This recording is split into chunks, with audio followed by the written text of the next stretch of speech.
Stand up. They get a little louder stand up this week, Baddog, because they won. New York Giant fans. What's up, Baddog?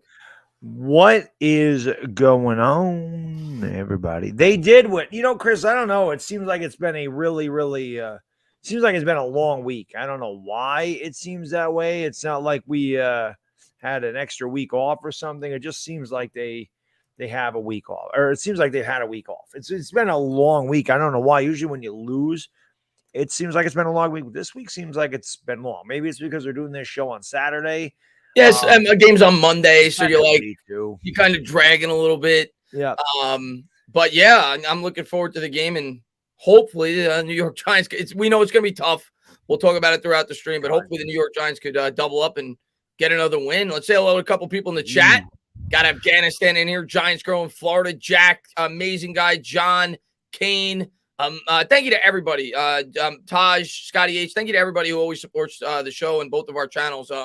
And looking forward to calling the game here on Monday. But Baddog, obviously a very formidable opponent. I don't care what their record is. They're 3-4. We all know you still got to respect Andy Reid and Pat Mahomes and that explosive offense.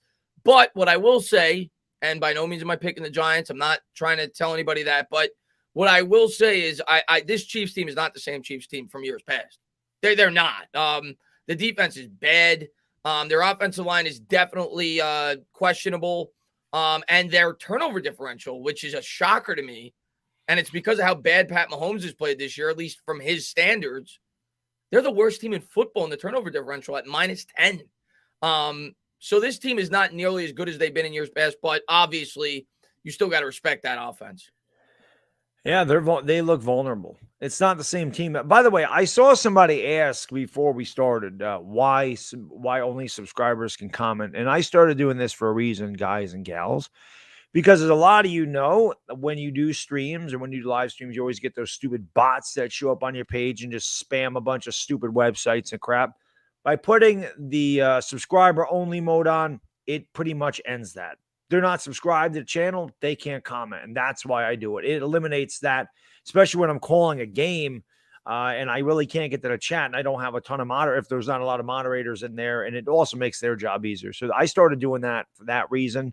So that's why that's on there. Most people that watch the show are subscribed anyway. And if you're not, hey, you got nothing to lose. I mean, it's free. So if you want to comment, you can subscribe. But that's why I do it. It gets rid of the bot. Easy Lopez, thank you, buddy. Appreciate you. Am I bringing Jesus Monday night and the Knicks W? I'm not bringing Jesus.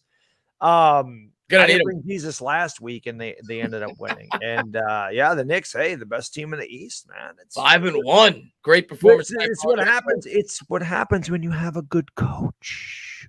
Yeah, Thibodeau's a beast, man. Yeah. I was saying during my stream, Baddog, what movie character? I'm curious if you say this. What movie character does Tom Thibodeau remind you of? He's got a little penguin. Well, but like a penguin. I said he reminds me of Joe Pesci from Home Alone. I can see that. Like I was always like, that's how I pictured Thibodeau on the bench during Knicks games when the Knicks aren't doing things right. Yes, the one thing I love about it, I forgot what part of the game. It was in the fourth quarter because I got home about the fourth quarter. So I turned it on, and the Knicks are up. I think they're up by 9 or they're up by 11. They're up by 11, and the Pelicans get 2 quick buckets. Bang, timeout. And I'm like, that's why I love that guy. Yeah, like even when they're up big and a guy screws up, he's on their ass. He's chewing them out because you don't want to formulate bad habits. In garbage time, that can happen. And we talked about it a little bit before we went live. The Knicks got to close these things out a little bit better. The Chicago game, they almost lost it. Boston, that's twice. Chicago, they were up 13 points at 3 minutes ago. They almost lost the game. And then tonight, Pelicans without Engram, obviously, but they got a little bit closer than they should have. But I think that as long as they're winning, it really doesn't matter. Yeah. Nick Sedai, thank you for the $5. Boom, appreciate that. Lou Mateo, thank you, buddy. Appreciate you. He says, about time, fellas. What's going on, Lou? What do you mean? Yeah, 10 o'clock. We're good. No, he was in my Knicks stream. He's like, Chris, I need you to start doing more Giants content. I said, I'll do it. I'm gonna be live tomorrow. I'm gonna be live tomorrow during the Cowboys game, talking Giants. Not gonna be streaming the game, but I'll be live tomorrow for the night before stream. I'll be live the day of during the midday talking about the game. So be plenty of Giants content coming up. I'm looking forward to the game on Monday. Yeah, I was gonna say, listen, I didn't do a Giants video all week. There's really nothing to talk about. You got the trade deadline, which we'll talk about tonight, but right. I don't really want to talk about the rumors. Like, there's been rumors, like, yeah, they might trade Darius Slayton. Yeah, Engram for 5 years. I'll wait till it happens. It's not like it's it's not like it's an off-season rumor, Baddog, where it's like it's something to speculate on for 3 months. This is something that's going to be answered within the next 4 days. So when the trade happens, if it does, we'll talk about it. But right now it's just speculation. And I honestly think going into this game, Baddog, being that the trade deadline is the day after the Monday game, I think the Giants are going to decide whether or not they want to trade these players based off whether or not they win or lose against Kansas City. Yep, I agree. If they win that game, I'm not saying they're going to be buyers, but I don't necessarily think they're going to be sellers if they win and they get the 3-5. If they lose, some of these trades are probably already talked about and potentially agreed upon based on the fact that the Giants want to make them, if I had to guess. So if they lose, there's a much better chance that they're going to be sellers. If they win, I think there's a much better probability that they're just going to stand pat. Yeah, I mean, I couldn't agree with you more, and that's a good point. Yeah, if they're 2-6, they're pretty much done. If they're 3-5, they got a puncher's chance. And yeah, I get, like you said, I don't think they'll be buyers. We really don't have the cap for it, but I can see them holding on. But again, Jabril Peppers was a guy that was rumored. Obviously, the news came out that he tore his ACL, so that's not good. Was it ACL or Achilles? It was his ACL, right? He tore his ACL. Yeah. So obviously he's not going to get traded. He probably played his last game as a New York Giant. Evan Engram is the guy to me. Darius Slayton also makes sense since they got Kadarius Toney and they kind of pushed Shepard's contract back. But we'll see. We'll see what we're doing. Again, we've talked about it before. Dave Gettleman may be gone, and who knows what he's going to do. I mean, it'll be interesting. The Giants aren't usually big movers at the trade deadline anyway, but if you're out of it, they got to get something for these picks. We'll see how they do it. Dave Campbell, thank you, buddy. Appreciate you, my man. He says, even in gents, what's your least favorite football at? Mine is Geico's Rocky Road. You don't like that? I love that. The rap song? The tag team. There it is. I'll say this, Baddog. Geico, I like that commercial as well. Geico must spend a fortune on their advertisements because I always love their commercials. And it's probably why I have them as my car insurance. I think their commercials are great usually. We have them as a car insurance too. So yeah, I mean, they had everything. They got the gecko, they had the cavemen, and they got the dumbest commercials that get stuck in your head. Yeah, they do a great job with their advertisements. It's creative marketing. Lou, thank you, buddy. Appreciate you. Thanks so much. He says, guys, pep out for the season. That's huge. Yeah, that hurts. There's no doubt about that. He's the leader of that secondary, one of the leaders of the team. And I mean, I don't even know what to say at this point with the damn injuries. I mean, how many guys can we lose? And people talk about, the training, like the strength and conditioning coaches. Strength and conditioning got nothing to do with torn ligaments. You can't strengthen your ligament. There's not much you can do for a ligament or a freak injury like Saquon Barkley stepping on a guy's foot. Yeah. Hamstrings, muscle pulls, that type of crap. Yes. That's strength and conditioning, but it's just bad luck. It just seems like it's bad luck and we're like snake bitten with some of these players. But yeah, Pepper's going down. And obviously it's bad for the Giants this year. Obviously. It actually looked like last week he was starting to play really well. Even though he's been struggling, for the wide majority of this year. But I feel so bad for Peppers because he's in a contract year, right? Like, yeah. If there was any year where if you're Peppers where you can't really afford an injury, it's this one, right? He stands an opportunity to make a ton of money this year if he has a good year and he has a season-ending injury like that, which actually may increase the probability of him being back here next year because maybe he's willing to sign on a 1-year prove-it deal with the Giants, staying home. He's a New Jersey guy coming off the injury because there was no chance he was coming back before it. Right. We weren't going to be able to afford the guy, but now that he's coming off the injury, maybe it's possible he's willing to sign here on a deal similar to what, say, Logan Ryan signed with for a 1-year deal when it was kind of a prove-it year for him. It actually probably increases the probability that he'll be back with the Giants, in my opinion. Yeah, I mean, that's a really good point. Of course, with a torn ACL, usually it takes a year to get back. You'd be coming back in the middle of the season. But yeah, nobody's going to sign him long term. So maybe it is. Maybe the Giants do get him for 1 year, 6 million, 8 million, something like that. And we can't afford that much. As far as like a long term deal, obviously that's why he wouldn't have come back. That's why Engram's not going to come back. That's why we don't know who's going to be here and who's not going to be here. The Giants took a swing at it this year and it hasn't worked. They pretty much swung and, I don't know if they struck out and get the season not completely over. Did down an account. We're 0-2. We're 0-2 right now in the count, and Yeah, we're fighting off. We're fouling off a couple of pitches. We're trying to hang in there. Yeah, it isn't looking good. Abe Froman, the Sausage King of Chicago. Thank you, buddy. Appreciate you. He says, I see Shep going and Slayton staying because Toney will be the slot guy. Hate to see him go, but it makes sense financially. For us, yes. But does it make sense financially for another team? That's the big question with Shep's contract. Yeah. I think Shep's actually going to stay because they backordered his contract. And to me, and maybe if we change GMs, that won't be the case because what does he care? But if you kick the can down the road, you committed another $2 million to next year's salary cap with Shepard for no reason. You could have done it with another player that you thought was going to be here long term to try to save some salary cap this year. So I don't know. I thought for sure Shepard was going to be cut before the year started, but when they decided to do that, it kind of made me shake my head a little bit. But we'll see at the end of the year. He's obviously still somebody that could be cut, but they don't even save that much now with all the money that they backloaded because now he's an $8 million dead cap hit as opposed to paying him, I think, $12 million. So you're only saving $4 million before you were going to save like $7 million. We'll see what they do at the end of the year. Yeah, that's the thing. A lot of these guys are going to cost big cap hits for sure. So again, we'll see what they do. And like Chris said, I mean, a lot of it obviously hinges on what happens on Monday night. So we'll see. Mario's as the Chiefs are winning 49-10. We'll see, man. I mean, listen, if I was a Chiefs fan, I'd be confident. I mean, all right, here's what I worry about as a Giants fan, Baddog. This is what I worry about going into this game. And I definitely agree with the sentiment that the Chiefs are not the same team. They are not. Their defense stinks. Mahomes has more interceptions than Aaron Rodgers has over the last 2 years combined in his first 7 games this year. It's because I have him on my fantasy team. That's why. Like he's not. I am a mush. When I pick a guy, they suck. It's a fact. It's an absolute fact. They suck. But this is what I worry about. This is a get right game for Kansas City. Absolutely. Like they're coming off a loss. They're 3-4. They're home. And they're a team that still has Super Bowl aspirations, even with their record. They've been to the Super Bowl the last 2 years. This is beyond a must-win game for the Kansas City Chiefs. So for everybody that may say, oh, maybe they'll overlook the Giants, that is certainly not going to be the case. They need this game just as much as the Giants do.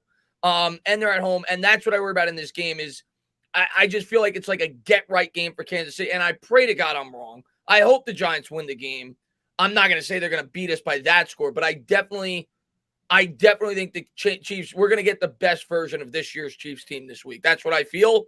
And we're going to see what that version is. I don't think it's as good as years past, but I really think this team's going to come out prepared this week because they know they need this game. Oh, the big thing to me is I think Joe Judge has got to, I think he can get out coached very easily by Andy Reid. Andy Reid's one of the greatest coaches to ever do it. Kansas City's offense, they do have a lot of turnovers, but they haven't faced the New York Giants yet. I mean, that's pretty obvious. And just because we shut down a horrible Carolina offense with a horrible quarterback in Sam Darnold, and it was nice to see that. I mean, don't get me wrong, the Giants defense played great, but this is not Carolina. This is not Sam Darnold. I don't care what Pat Mahomes has done in the past this season. We all know what Pat Mahomes can do. We all know what Tyreek Hill can do. We all know what that Kansas City offense can do. The Giants have any chance in winning this game.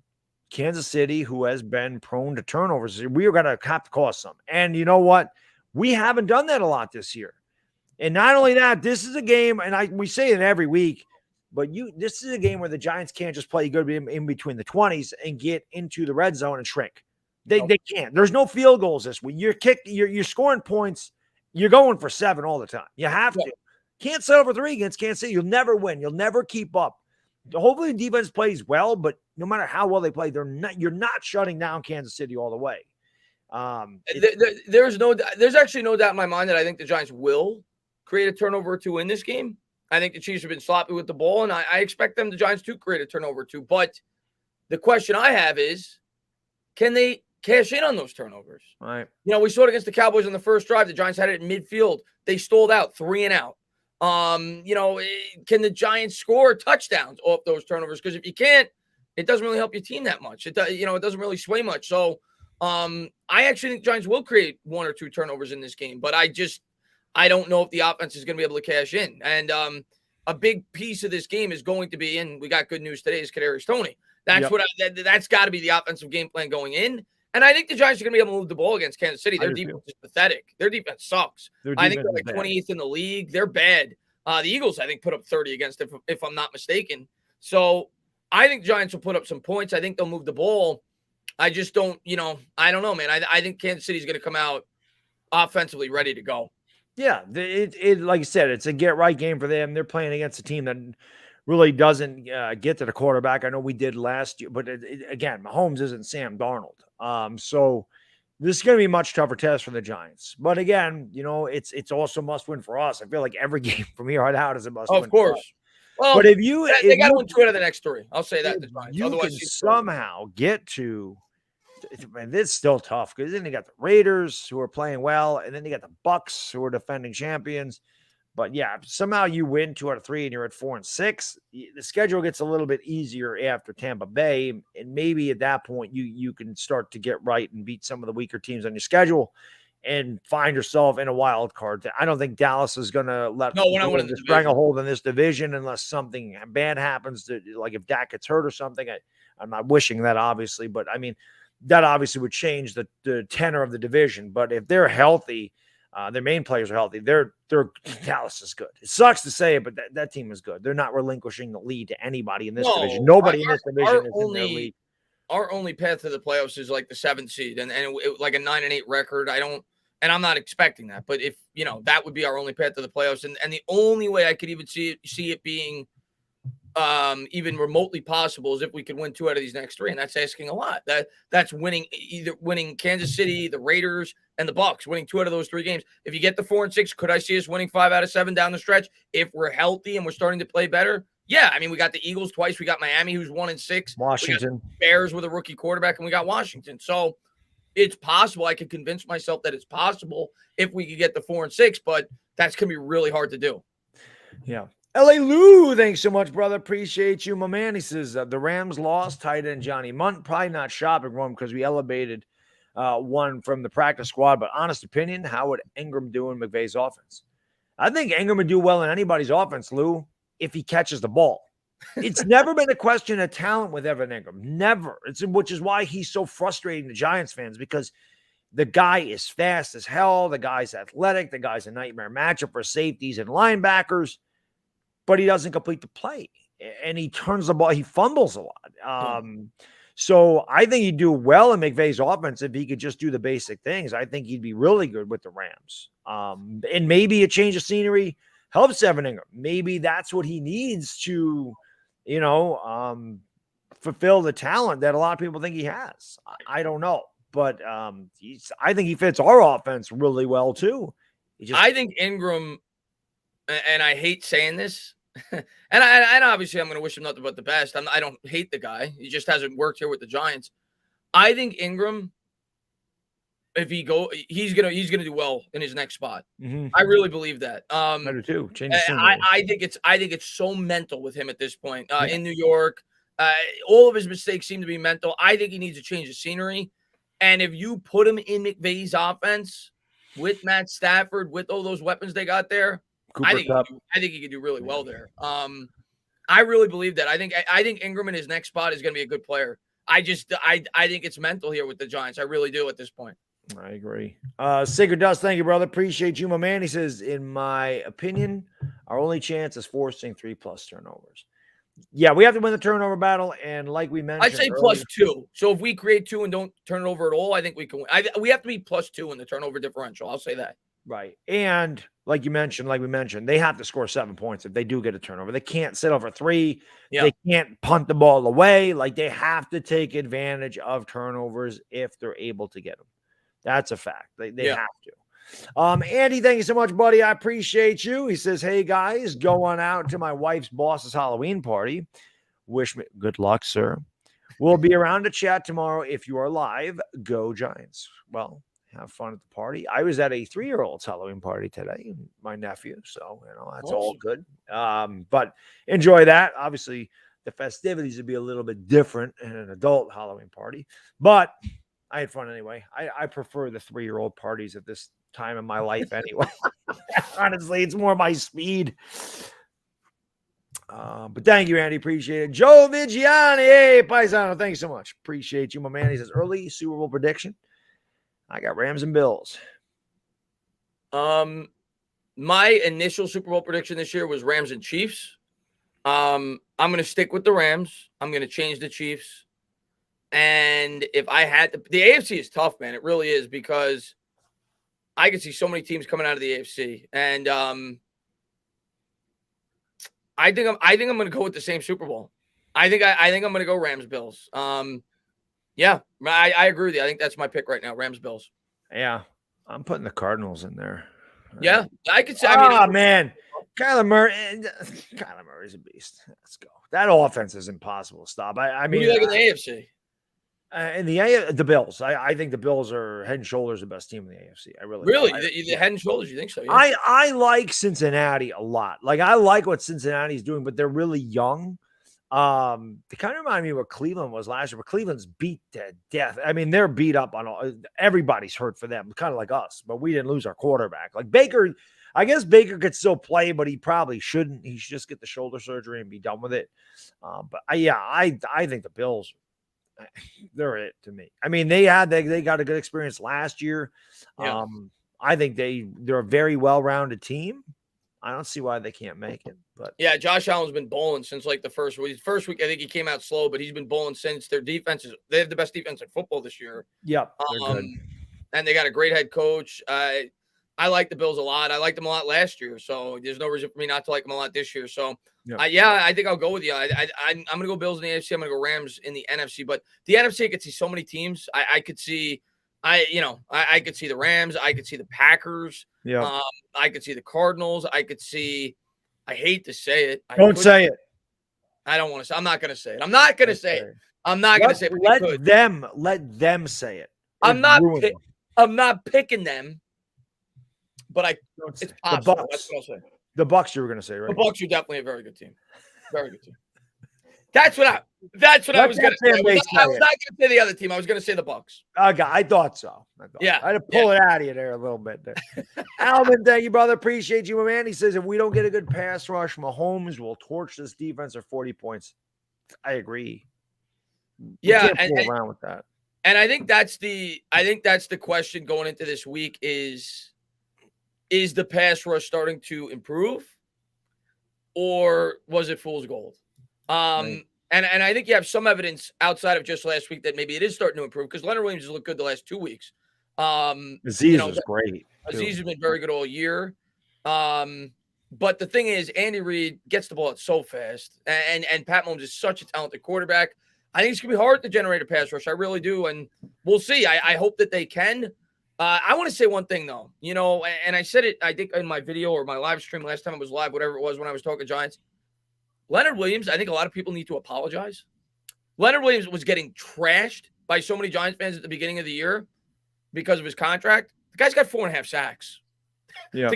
And he had a half a sack stolen from him in the first game that should have went to him. So really he should have 5 sacks. Leonard Williams has not been the problem with this defense. Hasn't been close to the problem with this defense. Right. He's been one of the only guys performing.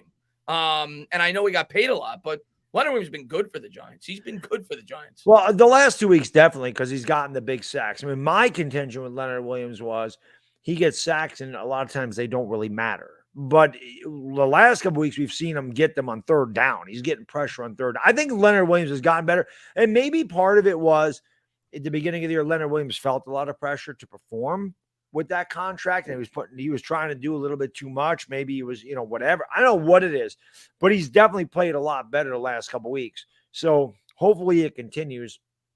But to me, you know what? I mean, I don't know how much pressure we're going to get on Pat Mahomes, and I don't expect a lot of sacks in this game. But if we're going to win, not only do we need to win the tournament, we got to stop them from running. We have to put them in obvious passing situations. That's really the key to me. If we can stop them from running and put Pat Mahomes in 3rd and 10, I know he's still Pat Mahomes, but I'd much rather face Pat Mahomes 3rd and 11, 3rd and 8, 3rd and 9, as opposed to 3rd and 3, because then I think we're really screwed if we allow them to run the ball.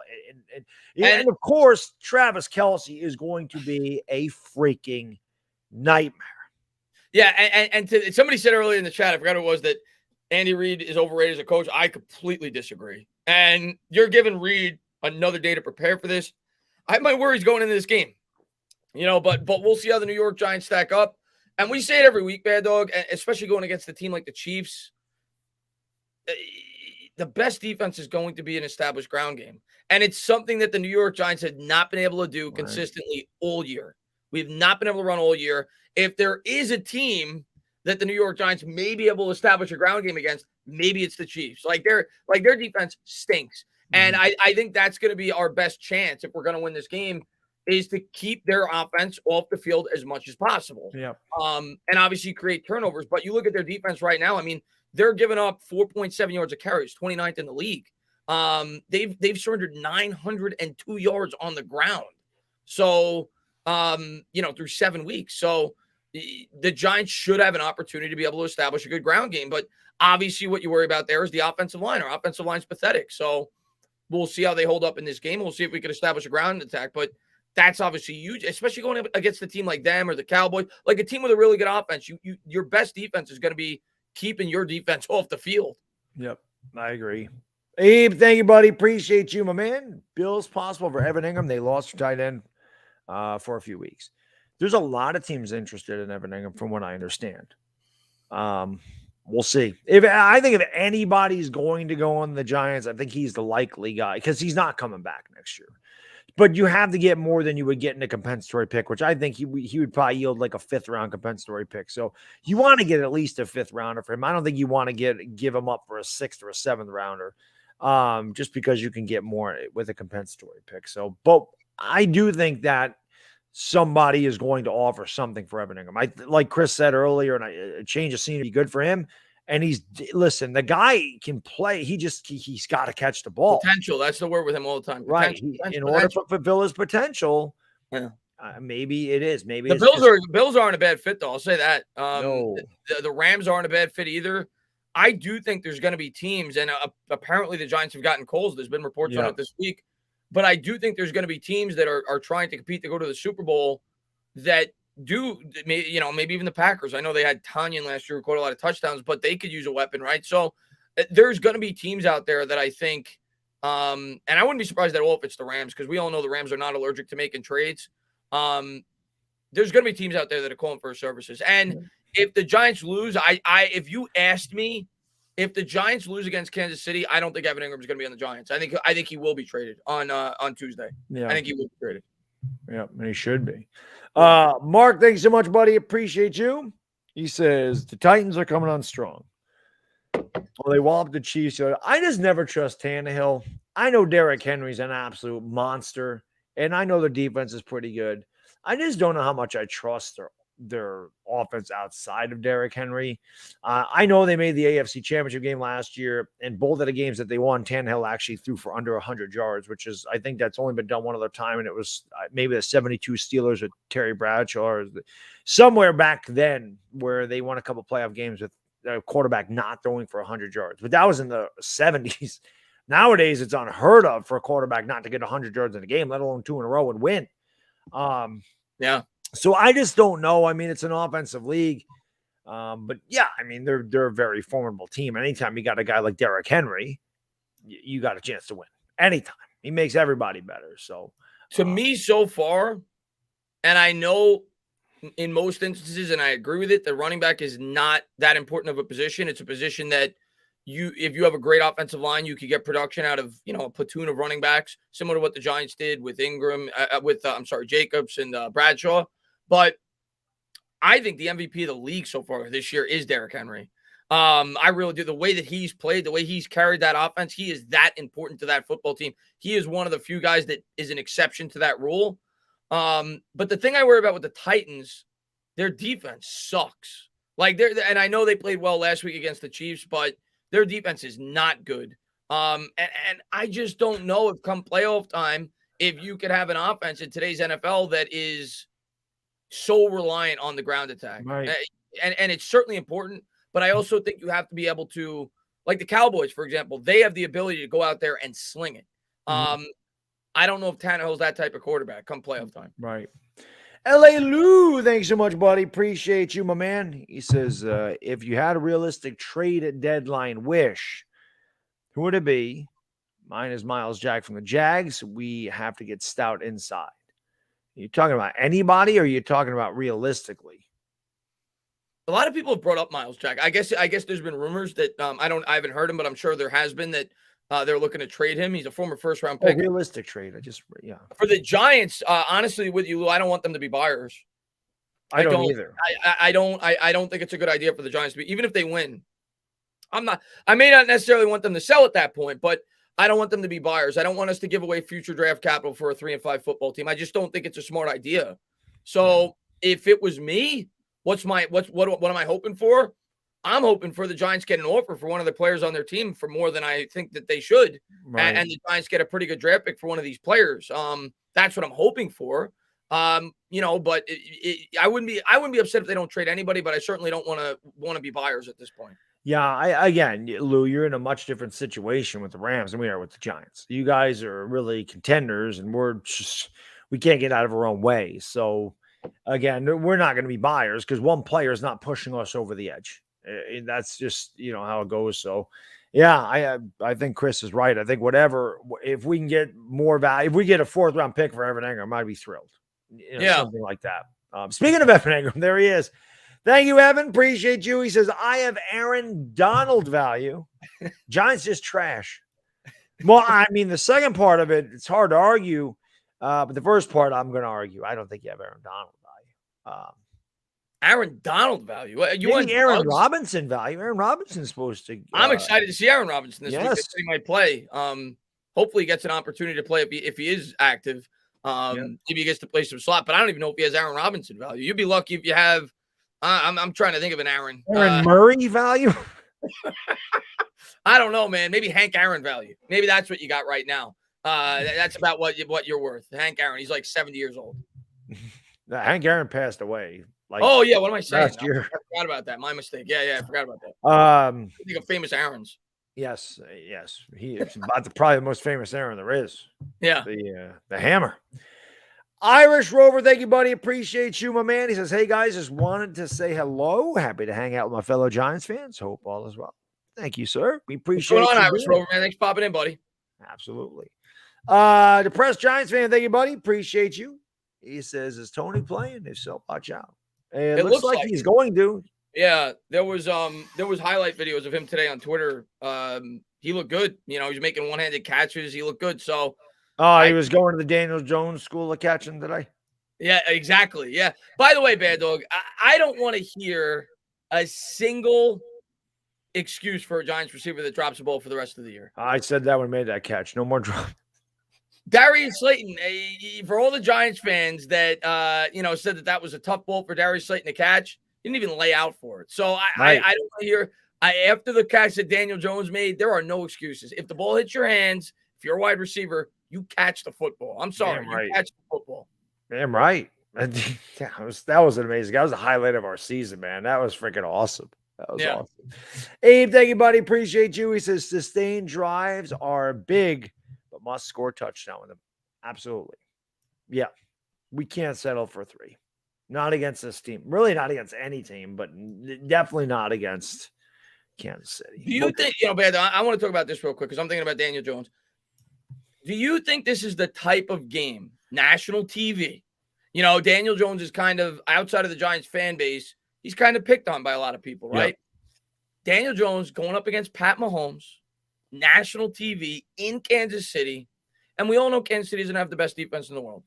But if he ever beats Pat Mahomes in Kansas City, I think that does a lot for Daniel Jones' credibility throughout the league. If he plays well and the Giants beat the Chiefs, coming off the performance he had last week, I think you're going to start to see a lot more people nationally starting to give Daniel Jones a lot of credit. I think this is a huge game for Daniel Jones on Monday night. For me, I mean, obviously it's a national stage. He has not won a primetime game in his entire career. The one against Philadelphia, not his fault. Obviously, our buddy Aaron Donald's value evident dropped the pass. It would have ended the game. But to me, if Jones is ever really going to get out of people outside of the Giants fan base giving him credit, not only does he have to beat Pat Mahomes, but he has to do it where he has a monster game. I'm not talking the touchdown game and he beats Pat Mahomes. He needs like 4 touchdowns. Like he needs 346 yards, 4 touchdowns, no turnovers, and maybe 60 yards on a go. Like he really needs to showcase all of his talent. He needs to put every single thing together.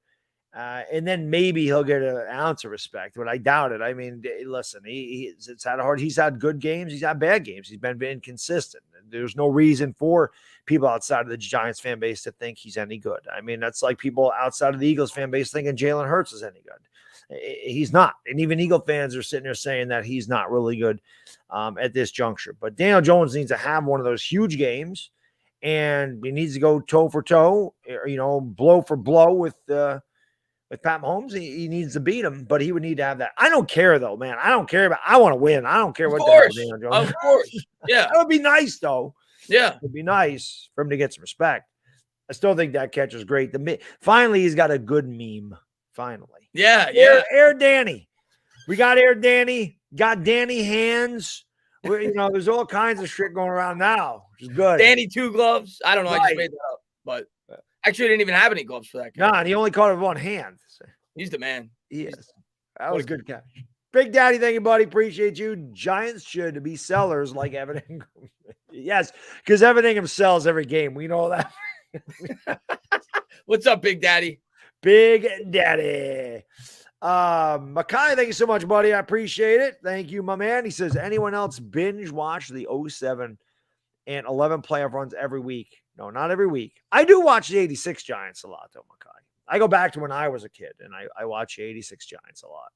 I don't watch it every week, Makai, but I definitely go back and watch it at least a few times throughout the year. And one video I frequently watch, Makai, that I love, I go back and watch, I think it was during the 07 Giants playoff run. They have a video where they show all the experts and their picks for each game that the Giants played in. They all pick against them every game. They all pick against them in every game. Outside of Frank Caliendo in the Super Bowl, he picked the Giants. And Strahan. Strahan always picks the Giants. Yeah, but all the experts, the Bucks, all pick the Bucks. Every round, Cowboys, all pick the Cowboys. I watch that video all the time when I want to feel good about the Giants. But if I'm not mistaken, that's John Smith. That's the guy that made the Lawrence Taylor video, the highlight video that's on my page. For like I think it's for returning subscribers. It's like on my homepage. Or maybe I forget which one is.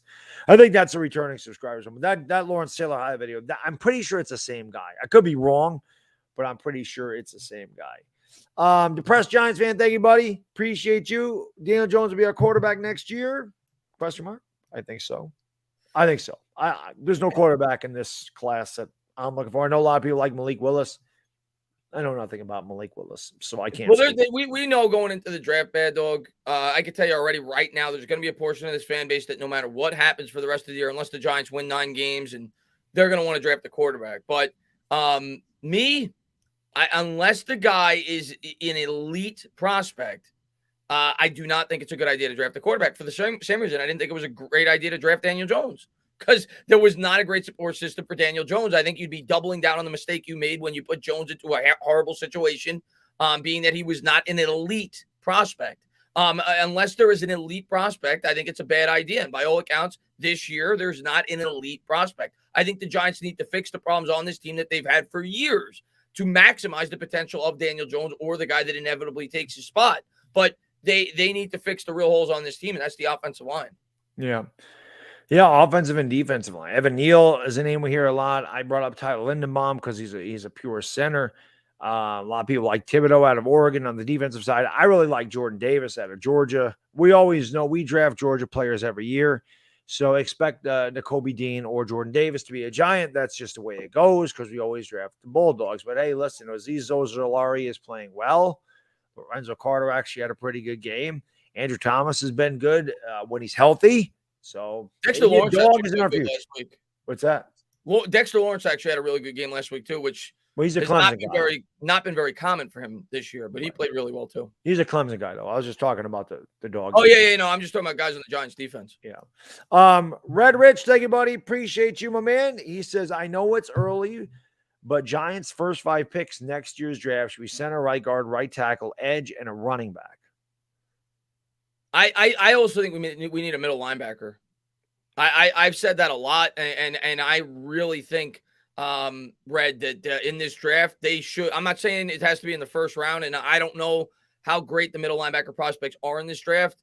I'll do a lot more research as the offseason gets underway, but I think that's a big need on this team. Like Blake Martinez, I think could easily be cut next year. Coming off the injury, it saves them $10 million, and even if he's not cut, he's only got 1 more year left on his deal.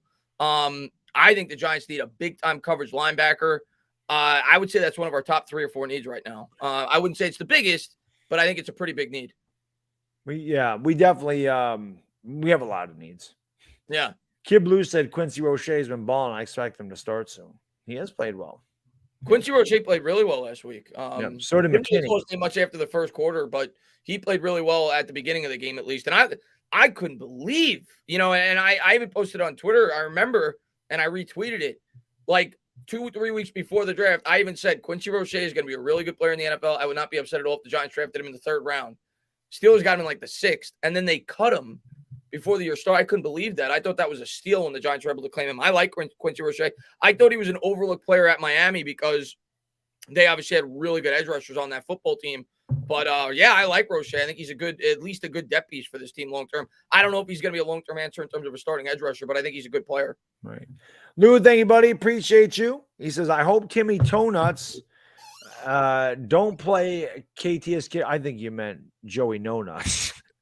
But he says, Joey Bag of No Nuts is what we call it, Joe Judge. He says, I hope Timmy Tough Nuts doesn't play Kadarius Toney as a returner. Our track record is not good. Pep Seahorn, last explosive returner was Ron Dixon. Yeah, I'm not really worried about the kickoff, guys. Most kickoffs go into the end zone anyway. I actually get sick of seeing CJ. Well, we don't get to worry about that. But CJ Gordon always take the ball from 8 yards deep. I'm like, come on, man, just down the ball. Just take the ball to 25. But what I need to see out of Toney, Baddog, not out of Toney, but I want to see him used. We say it every week. Get him in the Wildcat. Like, we worry about Daniel Jones running the ball. Give Toney that ability. Like, I did that one time. Well, it wasn't a Wildcat. One time. But use it more. Get him more involved in other aspects of the game. He's a guy that you can use so many different ways. And to me, he's got to be the focal point of this offense going forward right now with all the injuries that they have. He's our most explosive player. Find ways to get him involved in every way, shape, and form. I'd love to see him utilized in the Wildcat more. Yeah, well, listen, I think that, Kadarius, they did get him involved in that Rams game. He had 3 catches in the first drive before. Oh, of course. He was the game plan. I made the comparison to Odell Beckham. I mean, really, I know it's been a couple games. The guy, there's just things that he does that reminds me of Odell Beckham. It's the ability to catch and just make something happen after the catch. Odell Beckham was great at that. I'm not saying Kadarius Toney will ever be Odell Beckham, but that is something that Odell Beckham brought every game. Was whenever it was thrown to him, you just waited for him to do something. Like you wanted to see the ball in his hands to see what he did after he caught the ball. And I think you could say the same thing for, at least for me, when I see Kadarius Toney out there, I'm like throwing the ball. I just want to see what he does. Like he's made some guys look silly trying to tag him, but his change of direction is stupid. I mean, it's just, it's gross. The best way I can describe Toney is he's a wide receiver, but when he gets the ball, he's like a running back.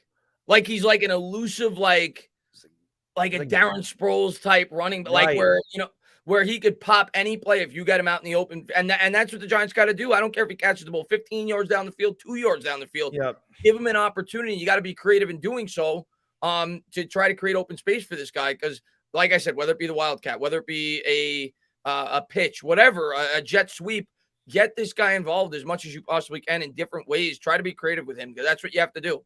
Yeah, if you can get him out in space, he's a nightmare in the open field for any defender. No defender wants to see that. It's kind of like when Barry Sanders get out there. No defender wanted that one-on-one.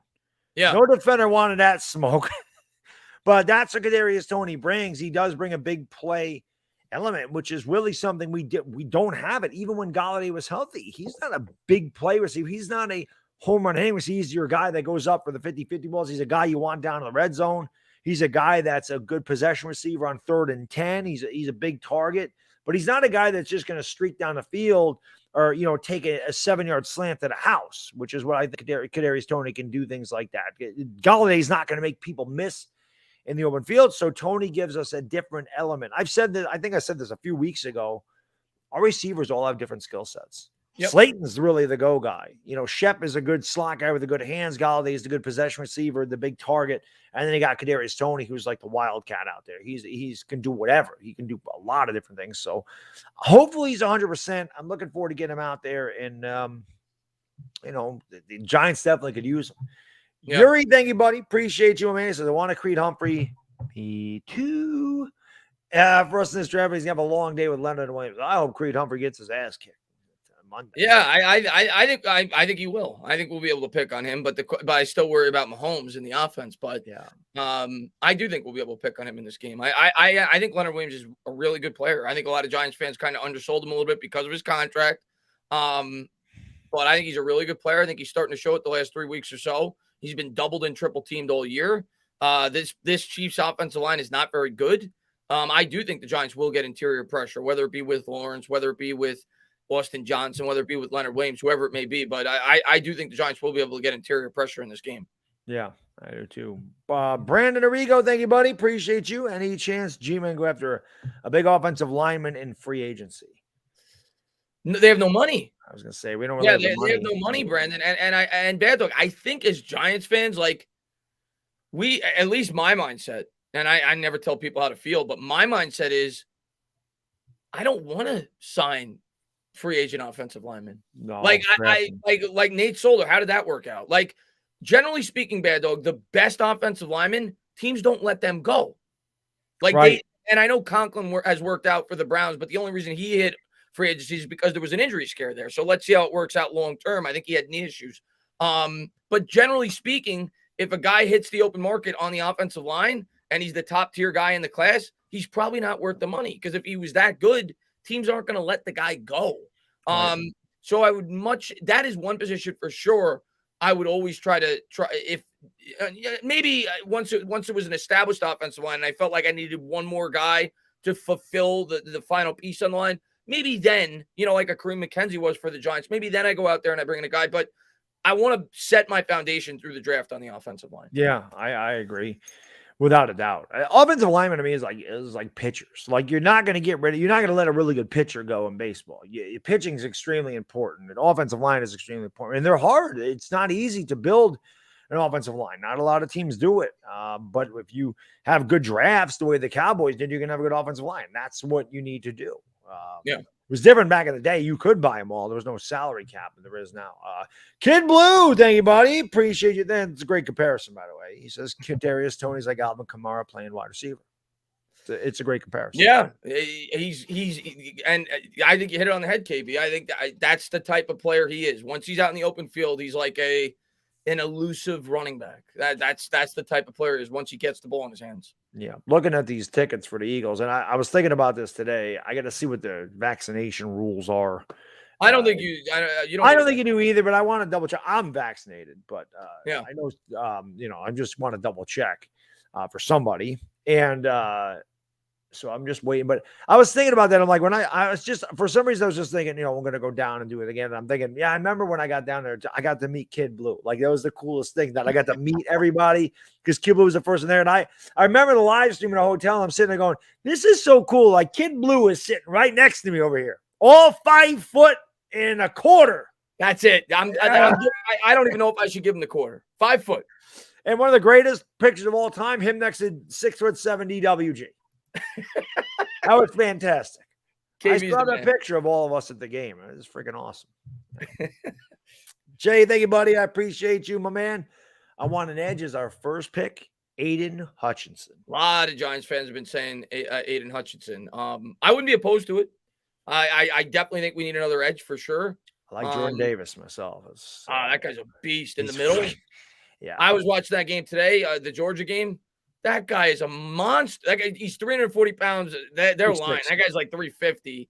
And He's 360. He's athletic as hell, that guy, man. That guy, and I know he's an interior defensive lineman, but my God, man. Oh, my God. That guy's going to be a damn good player. That guy can play. Anybody on that Georgia defense. He's the best player on the defense. Yes, and they were saying during the telecast that he's going to receive Heisman votes. He will, and that's rare. Yeah. That's rare. Tyler, thank you, buddy. I appreciate you, my man. He says, I was at the game. Toney injured over 4 Florida State players just by changing direction and actually broke the safety. Actually, the safety broke. Doesn't surprise me. He's sick. Yeah. I love watching him. It's why when he actually got his opportunity, I'm like, let's go. I want to see more of Kadarius Toney. I didn't know he was that old. Jordan Davis is 26. I didn't know he was that old either. Wow. I didn't know. Maybe he won't go that high in the draft. I didn't know he was that old. Yeah. 26. That's weird. Stetson Bennett might be 26. Seems like he's been at Georgia forever. He sucks, by the way. John Kim, thank you, buddy. I appreciate you. He says, I see Jags taking Neal. So the Giants should draft Tyler Linderbaum in the first, Christian Harris, middle linebacker, and I think Azeez will have 3 sacks and a forced fumble. Go Giants and Knicks. I hope you're right about the Azeez part, and I really like Tyler Linderbaum a lot. I'm looking at I just typed in a random mock draft. They still have Jordan Davis going really high. They got the Jaguars taking him 5th overall. Why the hell? What was I going to say about what the hell happened to Iowa? Iowa's the number 2 team in the country 2 weeks ago. They just got their doors blown off by Wisconsin today. I didn't get to see the game. Yeah, I saw the scoreboard today. I'm like, wow, they're going to lose again. What the hell is going on with Iowa?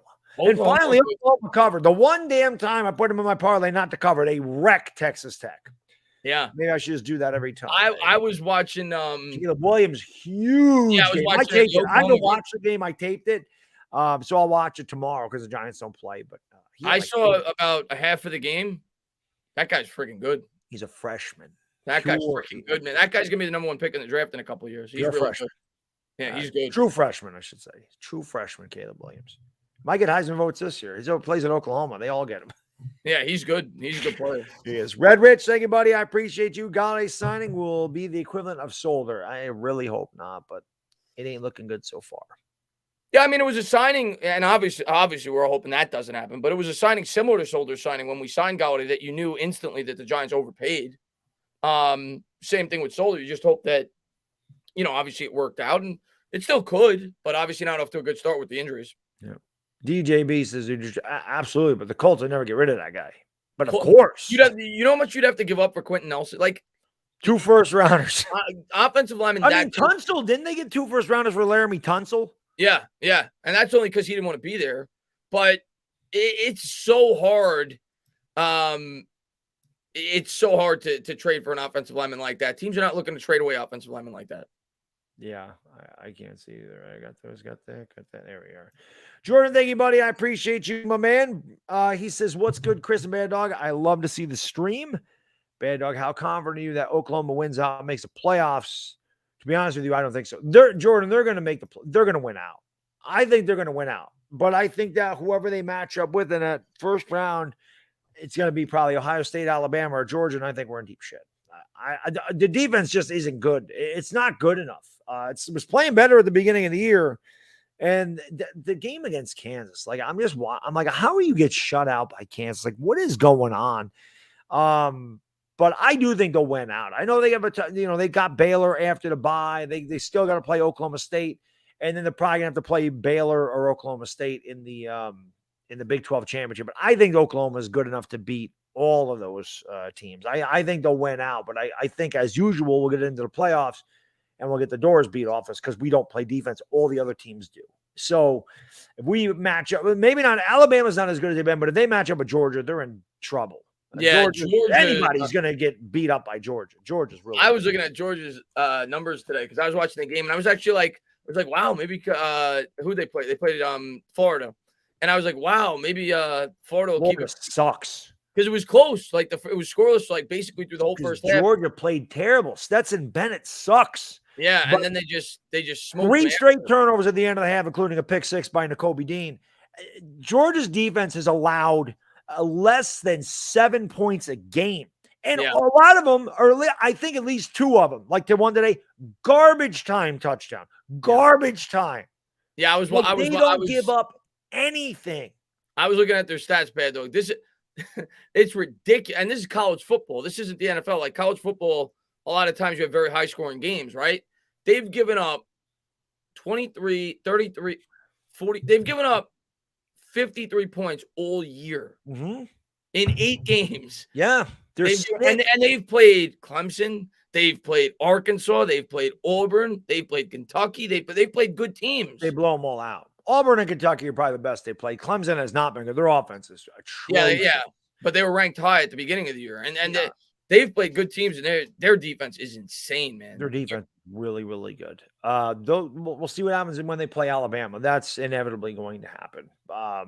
I think they'll beat it. Alabama by 2 touchdowns. Georgia's really, really good. Uelvis says no vaccine required. I just want to, like I said, I'm probably gonna. Everybody's telling me this, and I read that myself. But just gonna double check. But I'm definitely going regardless. DWG is definitely going. I got to find out about my brother-in-law. I don't know if he's going yet or not. But if they lose on Monday, the ticket prices will go down a little bit. Yeah, if they lose on Monday, they'll pay you to go to the game. Exactly. Well, I'm going to be paying a lot. I'm getting good tickets. I already told those guys. I'm getting good tickets. I go once every other year this time, but definitely. Depressed Giants fan, thank you, buddy. Appreciate you. Saw the Giants and Knicks in person win in NOLA. Very nice. So you're at the game tonight in New Orleans, the Big Easy? Yeah, it must have been. Huh. Good game tonight. Knicks won. Big one tonight. Barrett had a big one. The Knicks are deep when, Julius Randle hasn't had to score 35 points for them to win. They're very deep. The Knicks are very deep. The last 2 streams is Randle last year when he played bad, the Knicks didn't win. Like he's played really bad the last 2 games, and the Knicks still have won, and one of which was against a good team. So that says a lot about the growth of this Knicks team. Kemba's coming on a lot. Kemba's starting to hit his 3. The beginning, maybe again, even though he's a veteran, I mean, this is his hometown. New York. So maybe he, the butterflies, you're too amped up. He struggled a little bit at the beginning of the year, but now I think Clyde said the night he's hit 14 of his last, or Breen said I think it was Breen said he hit 14 of his last 23 threes. Wow. So shooting 58% from 3 coming into the game. Knicks, what are they, 19 of 33? They made the most threes in the league. Yeah, that's really ridiculous. They can all shoot it. Yeah. Every last one of those guys, except for Mitchell Robinson, they can all shoot the 3. Yeah. It's a fun team. And they play defense. It's a fun team. A damn good team. Ross the Boss, thank you, buddy. I appreciate you. He says, if we got 3-0 in the next 3 games, can we make a run in the division? No. I don't think Dallas is going to relinquish the division.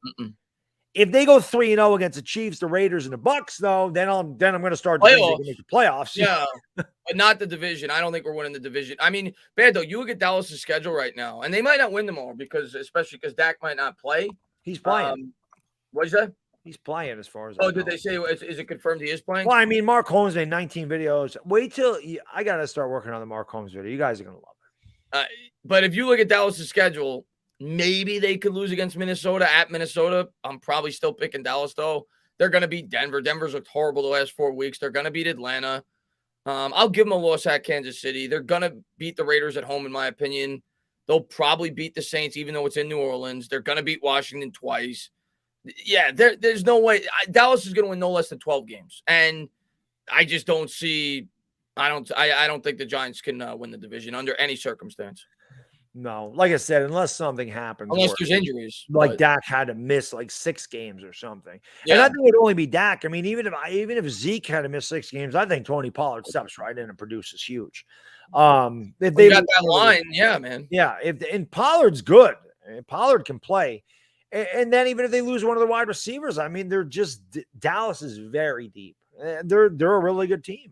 Yeah. I picked them when I did the NFC East roundtable. I picked them to win 10 games, and I hate Dallas.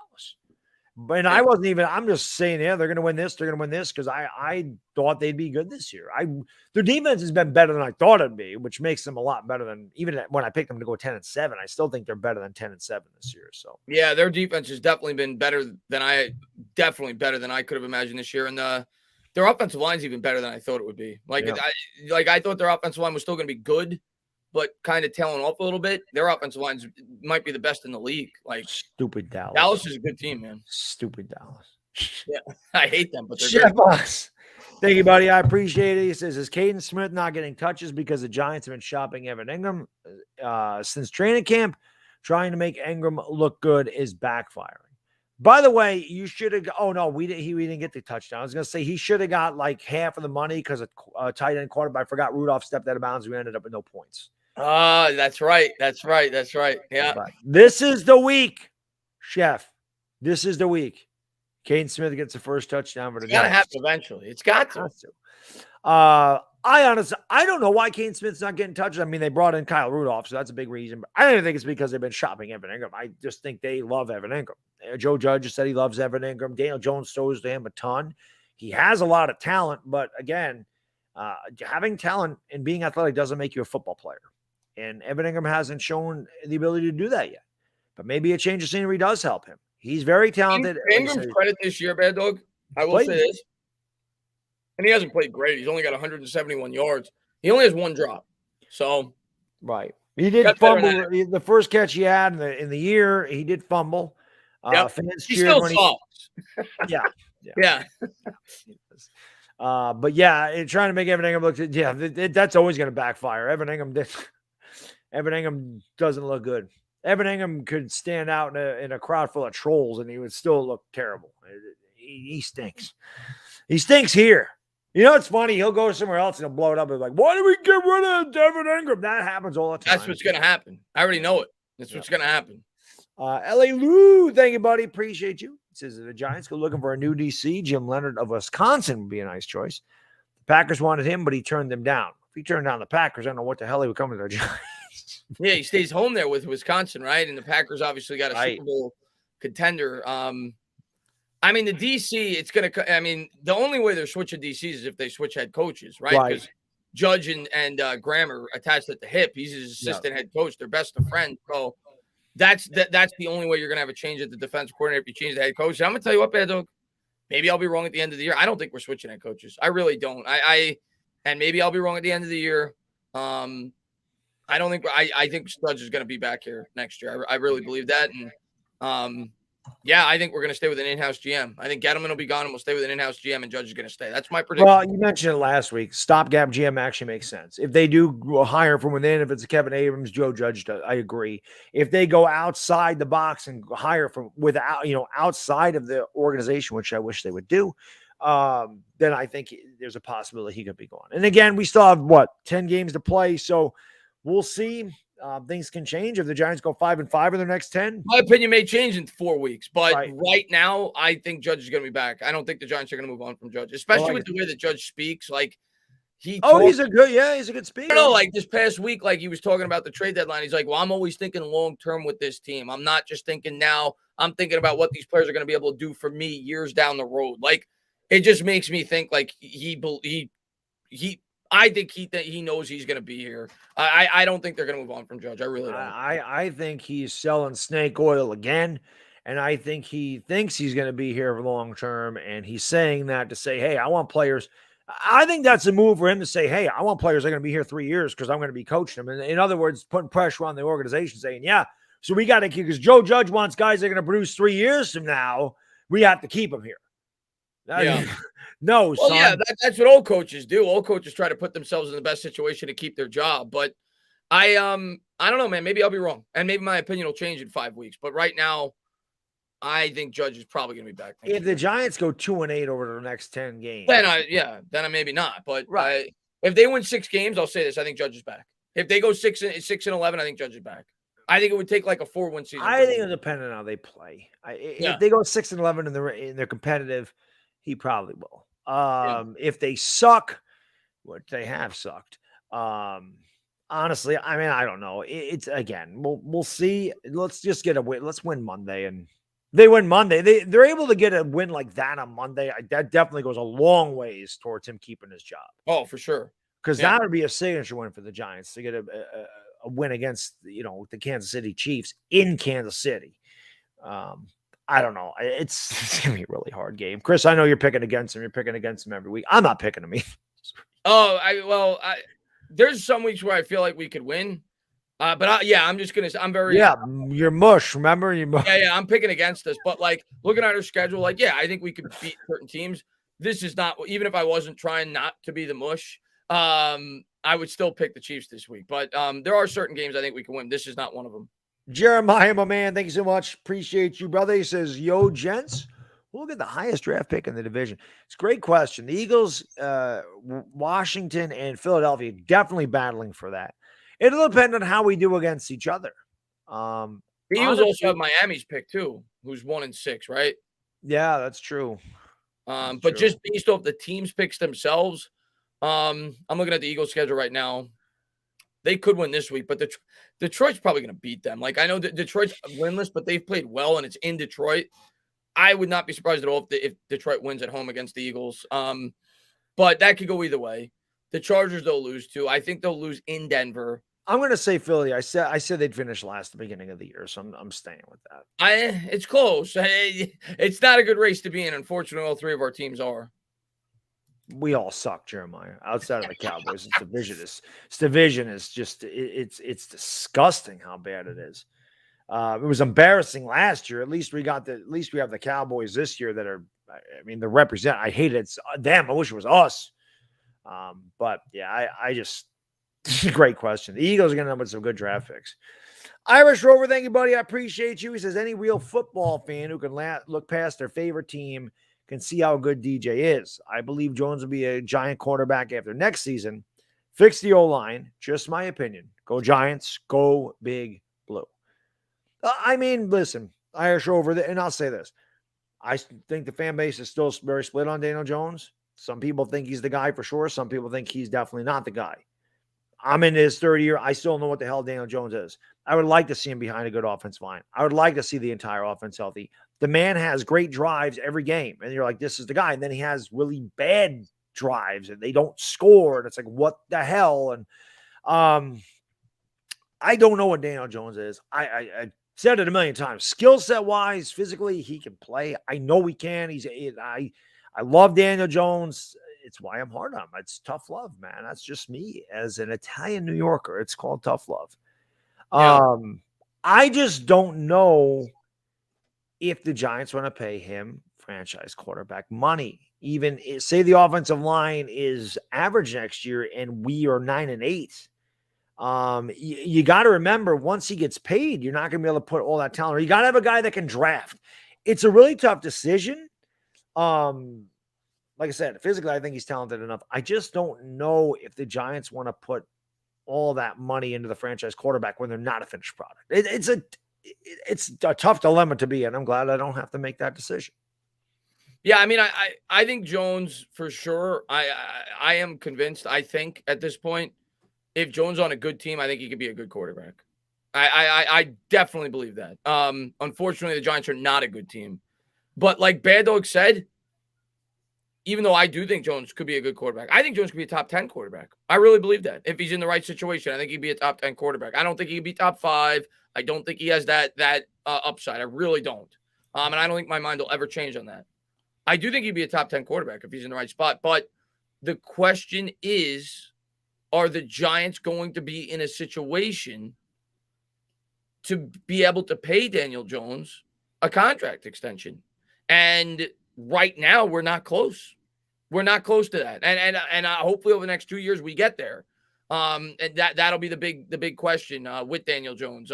If he's willing to take a lesser contract or maybe a franchise tag him for a year, maybe that becomes a discussion. But there's no way the Giants, if they're a smart organization, which they're not in recent history, but if the Giants are a smart organization, there's no way, and this is no knock on Daniel Jones, but there's no way you could justify giving him a second contract if you couldn't build a team when he was on his rookie deal. It's better off starting back on the rookie salary and resetting the rookie window. That's what gives you the best chance to win Super Bowls in today's NFL with the amount of money that quarterbacks get paid. And it's unfortunate. But hopefully they can build the team properly. I do think Daniel Jones could be a good quarterback. I just don't think he's on a good team. Right. The money factor is the big thing with Jones. Speaking of Jones, Bob Jones. Thank you, buddy. I appreciate you, my man. He says, if Judge is back, won't be watching next year kind of a waste of time when we've seen this script before. I got better things to do on Sundays. It's fair. I mean, he hasn't changed. Again, Bob, for me, I just think, listen, I like Joe Judge's attitude, but at the end of the day, he keeps selling us the same garbage and nothing's changed. And I don't like that. Okay. He's a great talker. He's going to tell you everything that he's going to do, but then when it comes down to it, he hasn't done it. So unless things drastically change and this team shows up a lot better in the second half than they did in the first half, I'm right with you. I don't care. I know it's not the way you get a successful franchise. I understand that. But if you're going to get rid of your GM, everybody's got to go, in my opinion. I just I saw a chat a guy in the I forgot who it was, but I saw somebody in the chat say it's very hard to win a Super Bowl in the rookie deal. I actually think it's the opposite. I'm going to pull up the Super Bowl winners, we'll say, since Eli was drafted in 2004. I think outside of Brady, I'm not even going to count the Bradys because Brady takes a discount. Brady doesn't even take top-tier quarterback money. Most quarterbacks do not do that. But outside of him, 2006, Ben Roethlisberger was on the rookie deal. He won the Super Bowl. Peyton Manning was an exception. Eli Manning, his first Super Bowl, was on the rookie deal. The second Super Bowl that Pittsburgh won, Roethlisberger was still on the rookie deal. The Saints Super Bowl with Drew Brees is an exception. Green Bay, there was no salary cap that year, but I believe Aaron Rodgers was still on the rookie deal anyway. Second Super Bowl, again, rare exception for Eli Manning, was not on the rookie deal. Baltimore, Joe Flacco was still on his rookie deal. Then he got his extension, and Baltimore went to hell. The next year, Seattle, Russell Wilson was on his rookie deal. They won the Super Bowl. We're going to skip Brady. Denver, exception, Peyton Manning. It's Peyton Manning. Tom Brady, like we said. Philadelphia Eagles, Nick Foles, backup quarterback, and Carson Wentz was on his rookie deal. The Rams went to the Super Bowl with Goff on his rookie deal and lost to Brady. Pat Mahomes won the Super Bowl on his rookie deal. So actually, it's the complete opposite. It's very rare that quarterbacks win Super Bowls when they're not on their rookie deal. The only exceptions are Peyton Manning, Tom Brady, who doesn't take top-tier money, and Eli Manning one time. Those are the only exceptions. Drew Brees wasn't on his rookie contract. Drew Brees, well, yeah, but it's rare. Usually it's on the rookie. Right. Didn't you say, somebody mentioned it might have been Drew Brees had like the highest annual contract when he won a Super Bowl, or Brady was like $11.9 million or something until last year. It was something insane where it was like $11.9 million or something. It's rare. Bob, thank you, buddy. I appreciate you. He says, look at how stupid this situation is. If a coach improves to 3-5, we're celebrating. It's week 7 and a quarterback has 5 touchdowns, 4 interceptions, 8 fumbles, and we're happy. I forgot what post game it is, Bob, but I talk about how the Giants have been so bad that we celebrated the fact that we were 6-10 and had a chance to win the division. It's been awful here for the last 10 years. That is why our expectations are so low at this point, and we're just looking to celebrate anything at this juncture because there just hasn't been much to be happy about. I mean, I don't know. I think for me, winning the game in Kansas City, maybe it would maybe that's a signature when it gets gets us going a little bit. And again, we still have 10 games left, but no, I agree. It's been awful here for the last 10 years. It's been bad. Yeah, listen, man, I said that in my post-game video the week where Toney had the great game against the Cowboys, where he had like 187 yards. I saw people over Twitter celebrating. The Giants lost by like 30 points or whatever it was, and there's people on Twitter celebrating the game that Toney had. I'm like, we've become such a bad team that when we lose by 23 points, people are happy with an individual wide receiver's performance. It's what the Giants have become. And it didn't just happen. It was the same way with Odell Beckham. Yeah, you had the fan base being so happy when Odell Beckham would have great days and the team would lose. Like, I don't care about individual performances in football. I want my team to win, and unfortunately, that's the state of the franchise, and I can't blame fans. There's not a whole lot to root for over the last 10 years, but that's what we've become. Yeah, it's been pretty bad. I mean, that's just a fact. Bob, thank you again, my man. I really appreciate it, brother. He says, also for the people saying they believe in Jones, what does that mean? I want to win a Super Bowl. If you think Jones is winning, making 40, meaning 40 million a year, you're on crack. Bob, listen, man, right now I'd agree with you. I will give it another 2 years and see if they could build the team properly, what he looks like. Because I'll be fair, I would have said the same thing about Eli Manning 3 years in, and he had a much better supporting cast than Jones. So I don't want to force a quarterback pick next year. Fix the rest of the team. But right now, I would agree with you. I got to be fair. Right now, I don't think we can win a Super Bowl with Daniel Jones making $40 million a year. No, I don't. No. That my opinion may change in the next 2 years. We're not winning a Super Bowl with him making 12 million, whatever he's making now. Yeah. But maybe, maybe if they did fix the offensive line and I saw a better product around them, maybe my opinion would change. But right now, I'd agree with Bob. John Gruden, well, you got a lot of time now. Thank you, sir. Appreciate it. He says, top 10 quarterback where? Like, come on, bro. I get you believe in the guy, but he's average. No, his system isn't good, but at all. But top 10 is absurd. I didn't say he is top 10. I said he could be top 10 if he was in an ideal circumstance. He's not. So he will not be a top 10 quarterback with the Giants.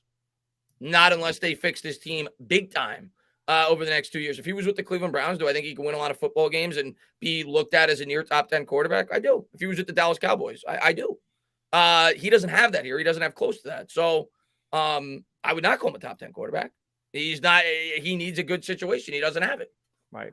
Yeah, that's fact. He's not an elite guy. He's not carrying the entire team. Elite guys do that. Yeah. Jeremiah, thank you, buddy. I appreciate you. He says, Howie stinks, but Gettleman, now that guy. I'll tell you what, Jeremiah. Let's trade Gettleman for Howie. What do you think? No, I don't really like Howie either, to be honest. I don't like him either, but do we like Gettleman? At least Howie's younger. I don't like Howie either. I think they both stink. They do. I don't want either one. Let's just trade him just for this year. Well, actually, you should. Hey, we're getting rid of Gettleman. We know that, but you should hang on to Howie for a long time. He's doing a good job. Hey, he did win you a Super Bowl. Yeah. If Gettleman sucked now but won us a Super Bowl, I'd be much easier on Gettleman about it. John, thank you, buddy. I appreciate you. He says only a handful of quarterbacks go into a good situation. Like Jones is solid, but to say top 10 at this point is ridiculous. I'm sorry. He's not I don't care about 1-2 games. Yeah, he said that. He said that after I just got to that. Oh, yeah. No, he's not. He said that after before you responded. He might be top 20. Maybe he's not top 10. Yeah, he's definitely not top 10. No. Could he be that close? Maybe, people would have said. And everything around him is right. If he went to the Titans like Tannehill did, could he be a top 10 quarterback? Maybe. Yeah, he could, maybe. Yes. He's not there. He's with the Giants. No. He's in quarterback hell. Darius loves gaming. Thank you, buddy. Appreciate you. He says, think we have to trade Barkley for a star. Well, I don't think that's possible for a star. You're not getting near a star for Saquon Barkley right now. No. You're not. That's the unfortunate truth, but you're not. Yeah, I wish, but yeah, Barkley's just too banged up. I mean, if Barkley was healthy the entire year and was having a Barkley like he did his rookie season, and the Giants were 2-5, maybe they say, all right, we'll listen to offers. If somebody was to say, we'll give you a first and a second, or first a fourth, or something, and then you say, okay, but yeah, we're not. You're getting him. He'd be in minimal value right now because he's hurt again. Yeah.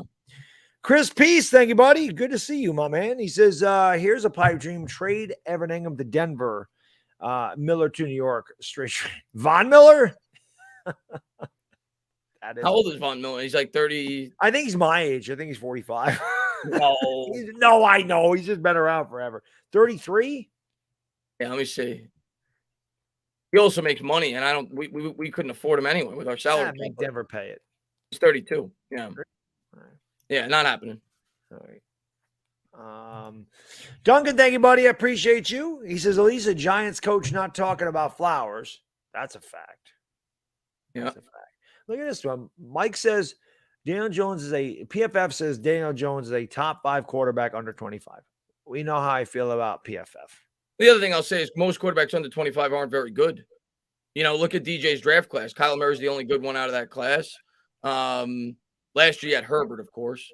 But Tua hasn't been good out of that class. Lamar, is he 25 or is he under 25? He was the year before DJ. Right. What about Josh Allen? Josh Allen, well, he was again the year before. So I just don't know how old they were when they came out of the draft. Yeah, let me see. Let me look at the funny thing is, I think Mike failed to mention that there's only 5 quarterbacks in the league that are under 25. Josh Allen's 25, so maybe he doesn't qualify under 25. He's not under 20. Right. There's 5 quarterbacks in the league that are under 25, so he's top 5 under 25.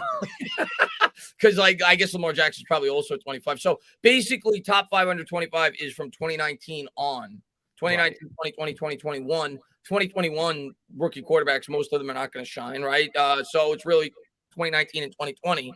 And that, there hasn't, I mean, Herbert was great and Murray was great, but outside of that, there haven't been a ton of extremely talented quarterbacks that have come out of those draft classes. My man, Kyler. Osama been tricking. Thank you, buddy. I appreciate you. I wonder if he's related to Pimp Slickback. He says, do most Giants fans know what the league thinks of our quarterback? Like maybe more of us should spend time looking at other options than the Giants bubble. I mean, my opinion of Daniel Jones is I just don't want to force a quarterback pick. I don't think Daniel Jones is an elite quarterback. I never have. But I don't want to force a quarterback pick and put him in another bad situation like some Giants fans want to do. I think that would be, you'd be doubling down on the mistake and doing it all over again. That's just my opinion. Yeah. John Gruden, thank you again, buddy. Appreciate you, my man. He says if David Carr had a good offensive line, if Cam Newton didn't have concussions, if Ryan Leaf and Jamarcus Russell weren't lazy, if after next year, move on. So he's not a Daniel Jones. He definitely is not a believer in Daniel Jones. And don't forget Dwayne Haskins. Dwayne Haskins was lazy and he sucked on top of that. Yeah. But he did. That he did. But I've said it before. I mean, what I do here, the Giants fan base is really split on Daniel Jones, and I think the reason is because he's been extremely inconsistent. So you're gonna have people that just, again, you got your glass half full guys are like, this is the guy. We've seen him do really well in games. He can do that every game. And then they got the guys glass half empty. They're like, this guy sucks. Look at all the bad games he has. This is really what the guy is. I mean, if you're being fair though, and I know obviously these guys hate Daniel Jones, and again, I'm not even close to sold on the guy. We talk about consistency going into the year. He's had one bad game this year. One. And it was a whole game. This is the problem. Like Bob mentioned earlier, he's got 5 touchdowns all year. He's got 4 interceptions. Yeah. 903 of those interceptions came in the one game against the Rams. And I know that the interception against New Orleans was a Hail Mary, so I'm not going to really count that. But I think this is what Bob was talking about. Like we're saying that he's had good games and he's been consistent, and he has 5 touchdowns in 7 games. Yep. And that's terrible. I mean, let's be honest. It's terrible. And people can blame the guys that want to believe Daniel Jones, say, oh, it's the play calling. It's this, it's that, it's this, it's that. But if we're being fair, 5 touchdowns in 7 games is not good at all, especially in this day and age when there's quarterbacks that throw 5 touchdowns in one game. And he's done it all season. And he's only thrown, I mean, if you go back to last year, he threw 11 touchdowns. He's thrown 16 touchdowns in his last 19 games. Well, I mean, at the end of the day, it comes down to the red zone offense, and some of that definitely falls on Jones, and some of that definitely falls on the play calling. But we have the worst red zone offense in football. I know, but he's got a lot to do with that. He's a quarterback. I agree. Yeah, I agree. I'm not saying he's. No, I'm like I said. I'm just trying to figure out both ends of the perspective. Yeah. Listen, he's clearly not a finished product. Not even close. Right. Yeah. So but I think that's why the fan base is so. Yeah. Like some people want to defend him vehemently, and then some people want to kill him vehemently. Like there is no in between. It doesn't say I'm kind of in between, and then people can be like, make a decision, Baddog. But I don't know what the hell he is. My decision is I don't know what the hell he is. It's my decision as well. I'm not jumping on the board yet that he is definitely a bad quarterback. I will not do that because I know with the surrounding talent he's had around him, with some of the potential I've seen. I saw him carry the team last week with no help whatsoever against a good defense. You could say what you want about the Carolina offense with Sam Darnold and everything else, but I've seen enough potential where I am not willing to say conclusively he's a bad quarterback. But I'm also not willing to say he's a franchise quarterback. Right. Abe Froman, thank you, buddy. I appreciate you. He says DJ has 5 fumbles, lost 2. Better than Murray, Mahomes, and Allen. He's gotten so much better at protecting the ball. That is a fact. He's gotten better at that. But then you got to look at the other guys. And Mahomes was the best quarterback in the world for 2 years. He's had a bad year this year. He's won a Super Bowl. He's played in 2. Kyler Murray is playing like an MVP.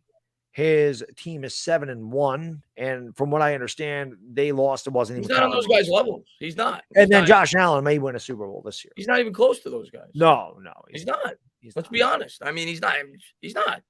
But he has gotten a lot better at protecting the football. Oh, much better at protecting the football. And that's a good thing. Yeah. Matthew, thank you, buddy. I appreciate you, my man. He says Lamar is younger than Burrow. So Lamar, Burrow, Jones. I think Burrow's 25. Oh, is he? Lamar is 24, so he's under 25. Okay. Joe Burrow is 24. He's under 25.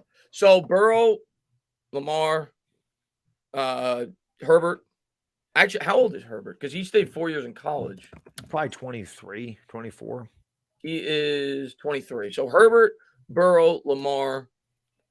Who else did we say? Oh, Murray. So those four for sure. He's better than Darnold. I think Darnold and Jones are the same age. Yeah. So maybe he's in the discussion for fifth. So 6 guys under 25. Hurts is under 25. Actually, the Hurts might not be. Hurts might be 20. Jones is better. Played 5 years. I know Jones is better than him.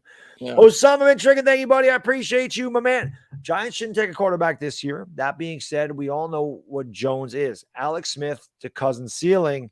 Build up the team and draft a new quarterback in 2023. I'm not again. Right now. I'd agree with that. Yeah. Right now, I'd agree with that. That's what I say. People like Baddog is see the future. I said, do you believe you can win a Super Bowl with him? And if you can't win a Super Bowl right with now, him, no. And again, I want to leave open the possibility that I could change my opinion on that because I definitely think I could. So that's why I'm not going to conclusively say, like he just said, definitely draft the quarterback 2023, 2024, because if the offensive line looks much better and we have a well-balanced offense, he may look a lot better as a quarterback. So it's why I want to leave open that window where I could say, no, I do think we should push forward with Daniel Jones. But right now, I would agree with that. That would be right now. I agree with that. I can't pay him $40 million. I can't do it. Definitely not. And, no way. So I'd agree with that. I build up the rest of the team. And if I felt like if the Giants have another losing season next year, or even if they go like 8-9, how do you pay that guy $40 million? How do you do it? You can't. It would be a dumb decision. Yeah. So I would rather reset the rookie scale and bring in a guy at least as talented as Daniel Jones and pay him a fraction of the cost behind a much better support system that you've established over the following 2 years. So right now, I would agree with him. But I leave my opinion open for change. Chris Peace, thank you, buddy. I appreciate you. Why get a new quarterback without fixing the O-line? Something we preach week in and week out. I mean, it's a fact. You can't bring in another quarterback into a terrible situation because he's going to end up the same way Daniel Jones is, the way Sam Darnold's just bad. You know what it is, Baddog? I think a lot of people see, and I get it, they see these elite quarterbacks who come into not so great situations. They look great, but those guys don't come around that often. Right. And you can't force that quarterback pick unless you feel they are that special. Like if you feel there's a quarterback in this draft that's Justin Herbert, go ahead. But more often than not, they're not going to be. And if you're wrong, you're setting the franchise back even more than if you stick with Daniel Jones for another year or two. Yep. So, by the way, sorry, go ahead. So that's why I am not for taking a quarterback in this year's draft or probably the draft after. If I could continue to fix the rest of this team. Yeah. I just want to say we got almost 600 people in here, guys and girls. So thank you so much for tuning in, spending a Saturday night with the entertainment and the bad diggity dizzle. Do me a favor, hit the like button if you haven't done so. That always helps out the stream. Subscribe to the channel. Come back here on Monday night. We'll be over here doing the game between the Giants and the Chiefs. More importantly, make sure you go into that description. Link to the entertainer is there. If you're not subscribed to him, I don't know where you've been, but subscribe to him because we'll do this again over on his channel next week. We'll do the show over there and we'll do the Raiders game over there as well. So make sure you guys are subscribing, ring that bell, and thanks so much for being here. We really do appreciate it. The way you guys and girls have made this show grow. It's freaking awesome. Osama bin Tricking, thank you, buddy. Appreciate you. He says the Broncos game was bad. The Falcons game was an okay game. The Rams game was awful. If you have to keep making excuses in year 3, he's not the guy. And that's my thing is I don't make excuses. I don't make excuses for players. I don't make excuses for myself. I just don't live my life that way. I always feel like it's next man up. But yeah, listen, there's no denying we have been dealt a shit. Yeah, I personally would say I wouldn't say it was borderline bad, the Broncos game. I think that's fair to say. And I agree that the other game was okay, the Falcons game. I think the Washington game, he was really good. Yep. Great game, he was great. great. If Slayton catches the ball, it's an incredible game. And if they don't call his touchdown back when he ran for 35 yards. So he was great in that game. Based off the circumstances last week, I thought he was great going up against the defense with the way his line blocked and the lack of support. And I thought he was obviously great in the Saints game. So I think he's been at least very good to great 3 games this year. I think he's been mediocre in the 2 games you mentioned and horrible in the Rams game. And of course, he got hurt in the Cowboys game. Yeah. Oh. But he was bad. He missed his first. He was bad. He was starting to play much better on that drive where he got hurt. Did, yeah. Where he drove him down the field. So I'm not going to say he was bad in that game because he only played like a quarter and a half and he was starting to look much better. But he's played 1 horrible game this year and he's played 2 mediocre games and I think 3 great games or very good to great games. Right. Tutto grazie paesano, grazie. Saluti paesani. New York Giants should beat the Kansas City Losers easily if they keep their pants up, their eyes in the field, and mind focused on their assignments. I hope you're right, because we get our pants pulled down a lot in that field, Tuto. And what's going on, Tuto, man? Thanks for popping the stream, man. I love Tuto. Tuto needs to get on the Giants defensive line. Is what he's 6'6", 245. I mean, why not? Yeah. And let him get. He said he'd get thrown out of the game. I said that's okay. Do what you gotta do. You're Italian. You know what you're doing. You know how it is. Little hit on the quarterback never hurt nobody. Webslinger, thank you for the 5, brother. I appreciate him, man. He says you're the man. Webslinger, how the hell can I be the man when you the man? What's going on, Webslinger? Appreciate it. Abe Froman, thank you, buddy. Appreciate you, my man.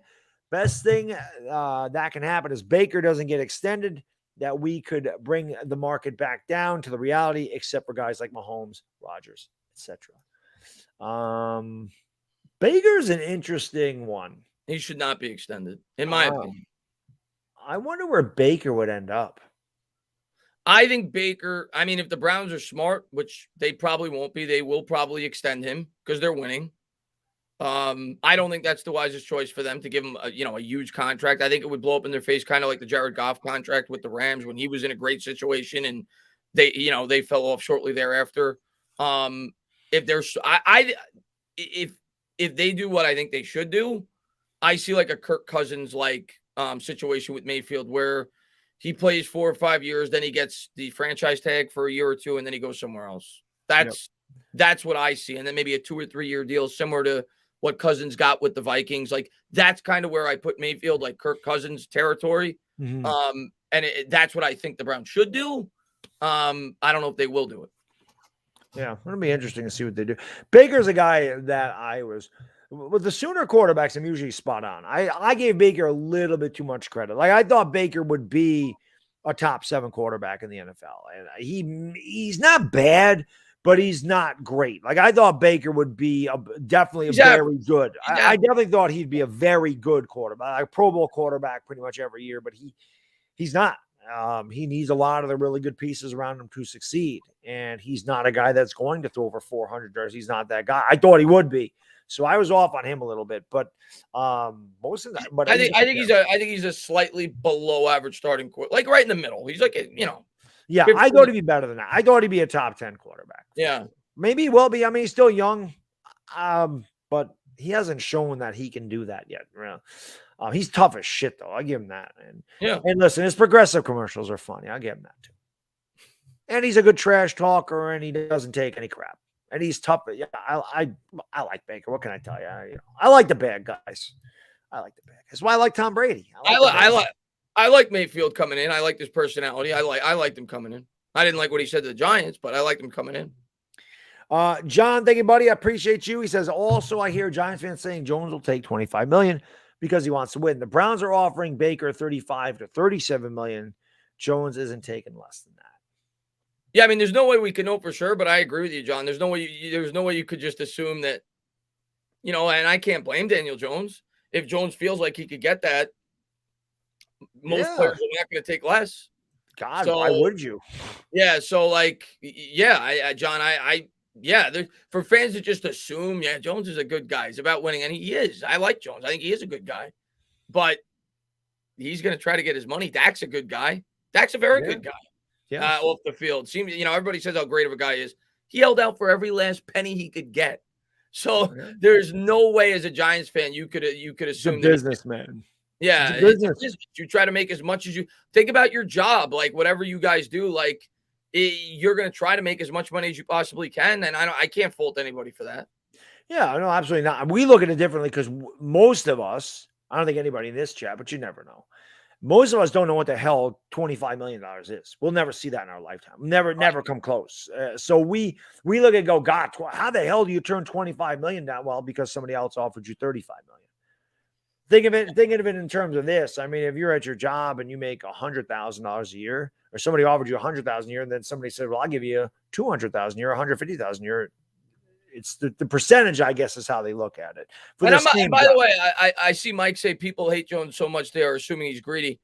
I'm not even saying, I just don't know. But what I will eat, I don't even think I would consider Jones greedy. Like if he could get $35 million with said team, Denver Broncos, whatever, how could I fault him for taking that money? You can't.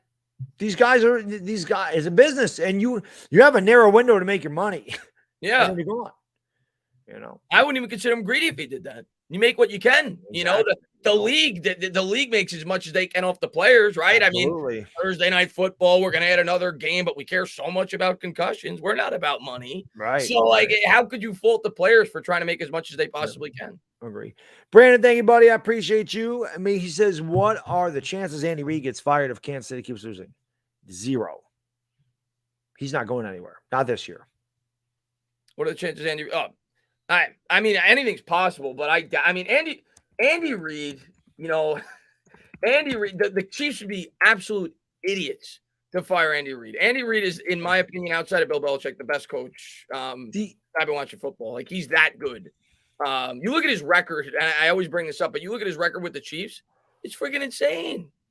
The guy since he's gotten to the Chiefs, he's been he took over with Alex Smith as the quarterback. 11-5, 9-7, 11-5, 12-4, 10-6, 12-4, 12-4, 14-2. Like rivals Belichick.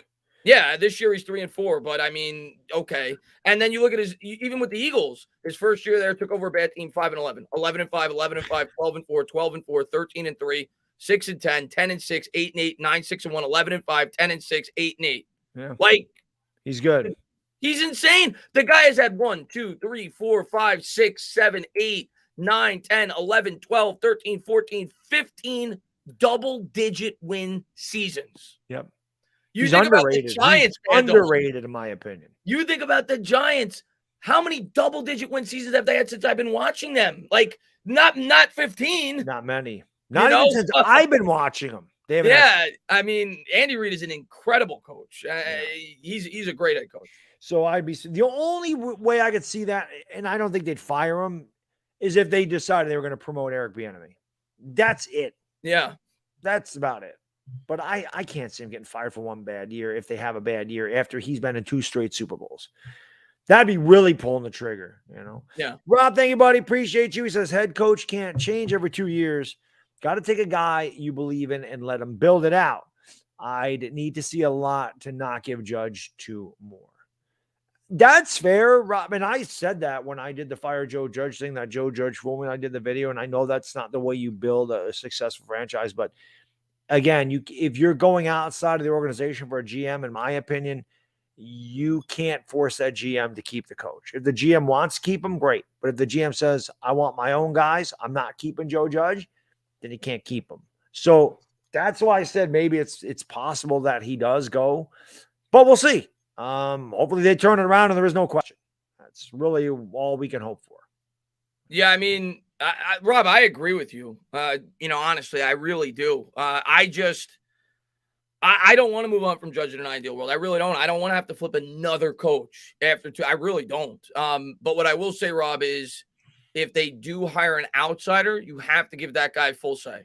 And more than likely, an outsider, which they may not do, they may hire an insider, is going to want to pick his head coach. So they might hire an importer exporter. Yeah. like a stanza there. Yeah, import export. Duncan, thank you so much, buddy. Appreciate you, my man. He says, to those who don't think you can win a Super Bowl with Jones, he had his wide receiver 1 and 2, running back 1, one good lineman with a good plan, Once he beats a top defense and multiple Pro Bowlers and embarrassed Lattimore on a career year. Lattimore. I'm trying to think of who Lattimore is. The cornerback on the Saints, right? Oh, okay. I couldn't think of that offhand. I mean, again, Duncan, Daniel Jones has shown flashes of being really good, but the problem is they're just flashes. And then he shows a game like he did against the Rams. So he needs more big games. Like he can't have 5 touchdowns. And people can, like I said, they can talk about Garrett, they can talk about the whatever they want. But at the end of the day, again, if I'm looking at Jones right now, I can't say the guy's winning a Super Bowl. He's on his rookie contract. We don't have a good team around him. He hasn't succeeded with this team around him. I know guys have been hurt, but that's part of football. I can't give him $40 million and be confident, hey, he's going to win us a Super Bowl. You know? No, right now I have to agree with that. Obviously, right now I have to agree with that. And we're in year 3 of the rookie deal. Right. L.A. Lou, thank you so much, buddy. I appreciate you, my man. He says, I see it this way. If the Bucks and Ravens can win Super Bowls with Brad Johnson and Trent Dilfer, respectively, the Giants can win one with Jones if they put a team around him. This is fair, yeah, but that was 20 years ago. What I'll say is this, Lou. It is fair. But first off, it was before quarterbacks took up 20% of the cap.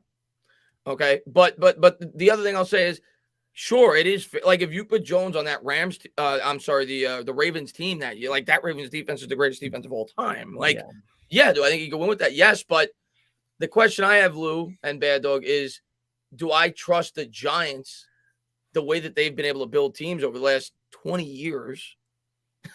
Outside of for about a 4-year span where they really built the team well, do I trust the Giants to be able to construct a team that good?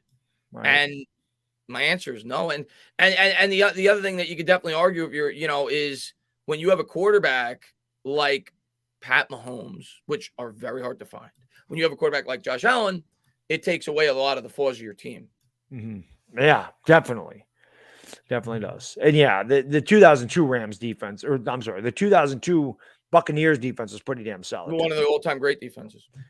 Osama bin Trickett, thank you, buddy. I appreciate it. He says, yes, a game here, a game there. Did you know Mitch Trubisky threw 6 touchdowns multiple times in his career?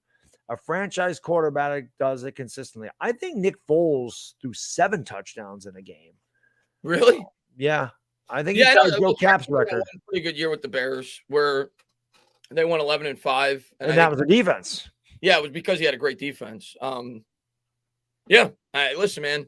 Right, I definitely get why people don't think Jones is the long-term. Right now, I don't think Jones is the long-term answer. I just don't want to move on from him after this year. I don't want to force a quarterback pick.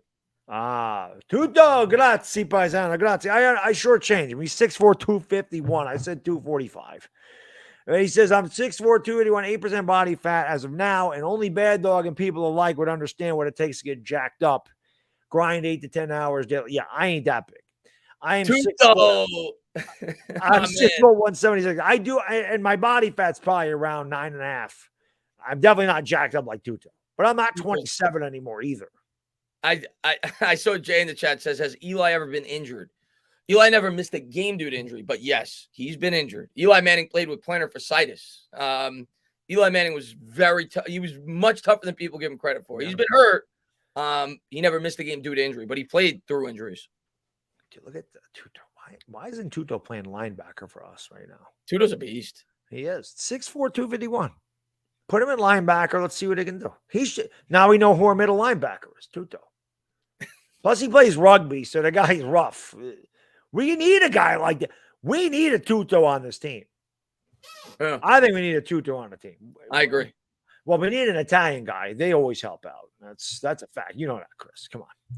Osama bin Trickett, thank you, buddy. Appreciate you. He says, who cares about how many coaches we fire? The Browns fired like 20 coaches and got Stefanski. I care more about getting the right people in here. I'm the same way. Yeah. Hey, man. You better get the right coach. That's what my worry is. When you keep doing that and you're a dysfunctional organization, You're not going to get the best. You're not going to get the best coaches. Yeah, I agree. You're not going to get guys that want to rush to that opportunity. That's what I worry about. Because Stefanski looks like he's somewhat worked out. The Browns don't look great this year, right? But that remains to be seen. Like, everybody was jumping on the Dolphins coach, right? And myself included, Flores, and they look horrible right now. So let's see. But yeah, obviously Stefanski had a really good year last year. It could work out. There's no doubt about it. But most good coaches are not running, or good potential coaches are not going to run in a situation where you're constantly flipping head coaches. It's just not ideal. Right. Danny Disabled, thank you, buddy. Appreciate you. He says, if you look closely, I'm Peyton Manning with wheels. Oh, we got some good ones in here. No, Tutta, grazie again. Grazie. He says the entire New York Giants roster to come to our corner in Italy on next offseason so we could train them and show them how to pond and grind to make men out of girls. I think that they should. Just make sure they stay away from the pizza. That can get you really heavy over there. I got to get to Italy before I die. I've been there once, but only for a day. I got to go there for like a real trip. I got to do it one of these days. I went there on a cruise. I got to go there for a real trip. Yeah, one of these days. Tuto's the man. Travis, thank you, buddy. I appreciate you, my man. He says, I think Tate Crowder's been pretty good considering he was the last pick in the draft. Yeah. Oh, yeah. Yeah, he's overachieved. Great pick. Based on value, he was a great pick. Yeah. That's funny. Like, we get some good value players. It just never seems to work out. Like, they make plays and they show up, but it just never seems like the entire team puts up. I mean, right now, Toney looks like a great pick based off where we got him. Yep. And it's still early. Azeez Ojulari looks like a phenomenal pick. Yeah. Based off where we got him, but we're not winning. I know. But we'll see how they progress throughout their careers. Andrew Thomas, if he can stay healthy, looks like he was a good pick, but we'll see. Peyton he's now Peyton Manning with wheels as opposed to Danny Disabled. He says, I'm the chosen one. I wish Daniel Jones was better than both of those guys. Can you imagine where we'd be? Oh, forget it. Amazing. Come on, man. Pretty amazing. Nowhere near those guys. No. Pandemonium, thank you, buddy. I appreciate you. He says, I think Osama bin Trickin should try out for quarterback next year. I don't know if he plays, but why not? Let's see. Julian Love, thank you, buddy. Appreciate you. He says, who needs a linebacker when you have duct tape? What's up, Julian Love, man? That's his nickname, right? Duct tape. That's Julian Love's nickname. David Kwan says Prescott's not that good. I think he's pretty good. He's good. He's very good. I'm not going to say he's great, but he's very good. He's very good. Oni Baloney to Homie says, hey, Chris Baddog, I'm 99% sure that boat trip with Bieber is what's cursing us. Yes. Facts. There's a lot of things that you could say are cursing us, but that's certainly one of them. Oh, yeah. Anytime you have anything to do with Justin Bieber, it curses you. Anything to do with that thing, it's not good.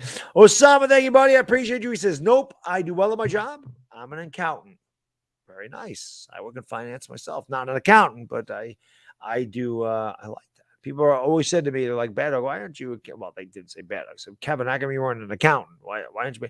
You're so good with numbers. I said, yeah, I'm good with numbers. I'm bad with taxes. That's why I have an accountant, because I can't do taxes. Definitely not. It's been pretty bad. What else we got here?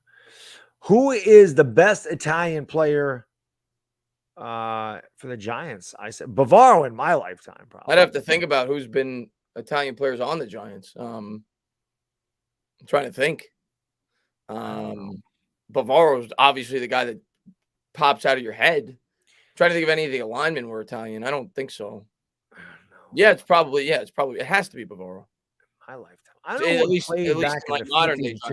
For some reason, I thought they had a really good Italian guy back in the. I mean, who was their kicker? Gogolati. Who was the kicker? Pete. I can't remember his last name. Damn it. He went from the AFL to the NFL. Pete. Oh, that's Pete Gogolak. That's not a Italian guy. Damn, I have to think about that. It's got to be Bavaro. It's got to be Bavaro. He's my man. I freaking love Bavaro. J Dot says the best Italian is Malcolm Jenkins. DB from EP, thank you, buddy. I appreciate you. He says, I want to see Ellerson Smith, man. Whatever happened to Ellerson Smith? He's been hurt, but they said he might play this week, though. So they said both draft picks may play this week. So hopefully we get to see him out there with the defense. Hopefully they get an opportunity. But even if Ellerson Smith plays, I don't think he's going to get a ton of snaps because, Quincy Roche's played relatively well. You're still going to give Carter snaps. You're still going to obviously Ojulari, but you'd like to see him get a little bit of playing time, as a situational pass rusher. But he may play this week. We'll see. Yeah, Bulale Malik says Andy Robustelli. That's probably the guy that I was thinking of. He's pretty good. Irish Rover says Jones is Italian. He's half Italian, I think. Is he? I think. I didn't know that. Hey, Froman got it right anyway. Thank you, sir. Appreciate you. Lawrence Taylorini. Joe Danello. Wasn't he our punter? Wasn't Joe Danello? I think Joe Danello was the punter when the first year I started watching the Giants. Because then I think they got Landetta in 85. Who was he? Jay wants to see Ellerson Smith too. Yeah, why not? I mean, of course, I think we all do at this point. See what you got with the rookie. I'd rather see him out there than friggin' Zimenez at this point. Like, Zimenez has done nothing. So, why not? He really hasn't. Yeah, it's crazy. Heaven says Mike Glennon is full of time. With a name like that, I wouldn't think he is. I did. Usually Italians' last names end in a vowel. Yeah, well, yeah, it's true. He might be. I'm just saying. I wouldn't think he was. Robustelli. Yeah, Andy Robustelli is the guy that I was thinking of. Tristan says that I see the defensive end from K-State at 6'6". I did not see that today. Yeah, somebody told me that. I think Tristan actually was the one that told me it. Did not see that. I didn't get to watch much college. I was, like I said, I was at my nephew's party. I did get to sit down and watch the Florida-Georgia game. So I didn't get to do that. L.A. Lou, thanks so much, buddy. Appreciate you. Pete Gogolak was Polish, not the same thing. No, I know. I was thinking his name was Gogoletti, and then Gogolak came to me, and I was like, it's not Italian. Pete's an Italian name, though. Pete's an Italian name. That is an Italian name. Peter is an Italian name. No doubt about it. I mean, just look at Goodfellas. They were all Peter or Paul. And they're all married to girls named Marie. Graham Gano is probably Italian. Right, Graham Gano the toe? Not that he's as good as Bavaro, but he's definitely the best. If he is Italian, he's the best Italian on this team. If he's full Italian.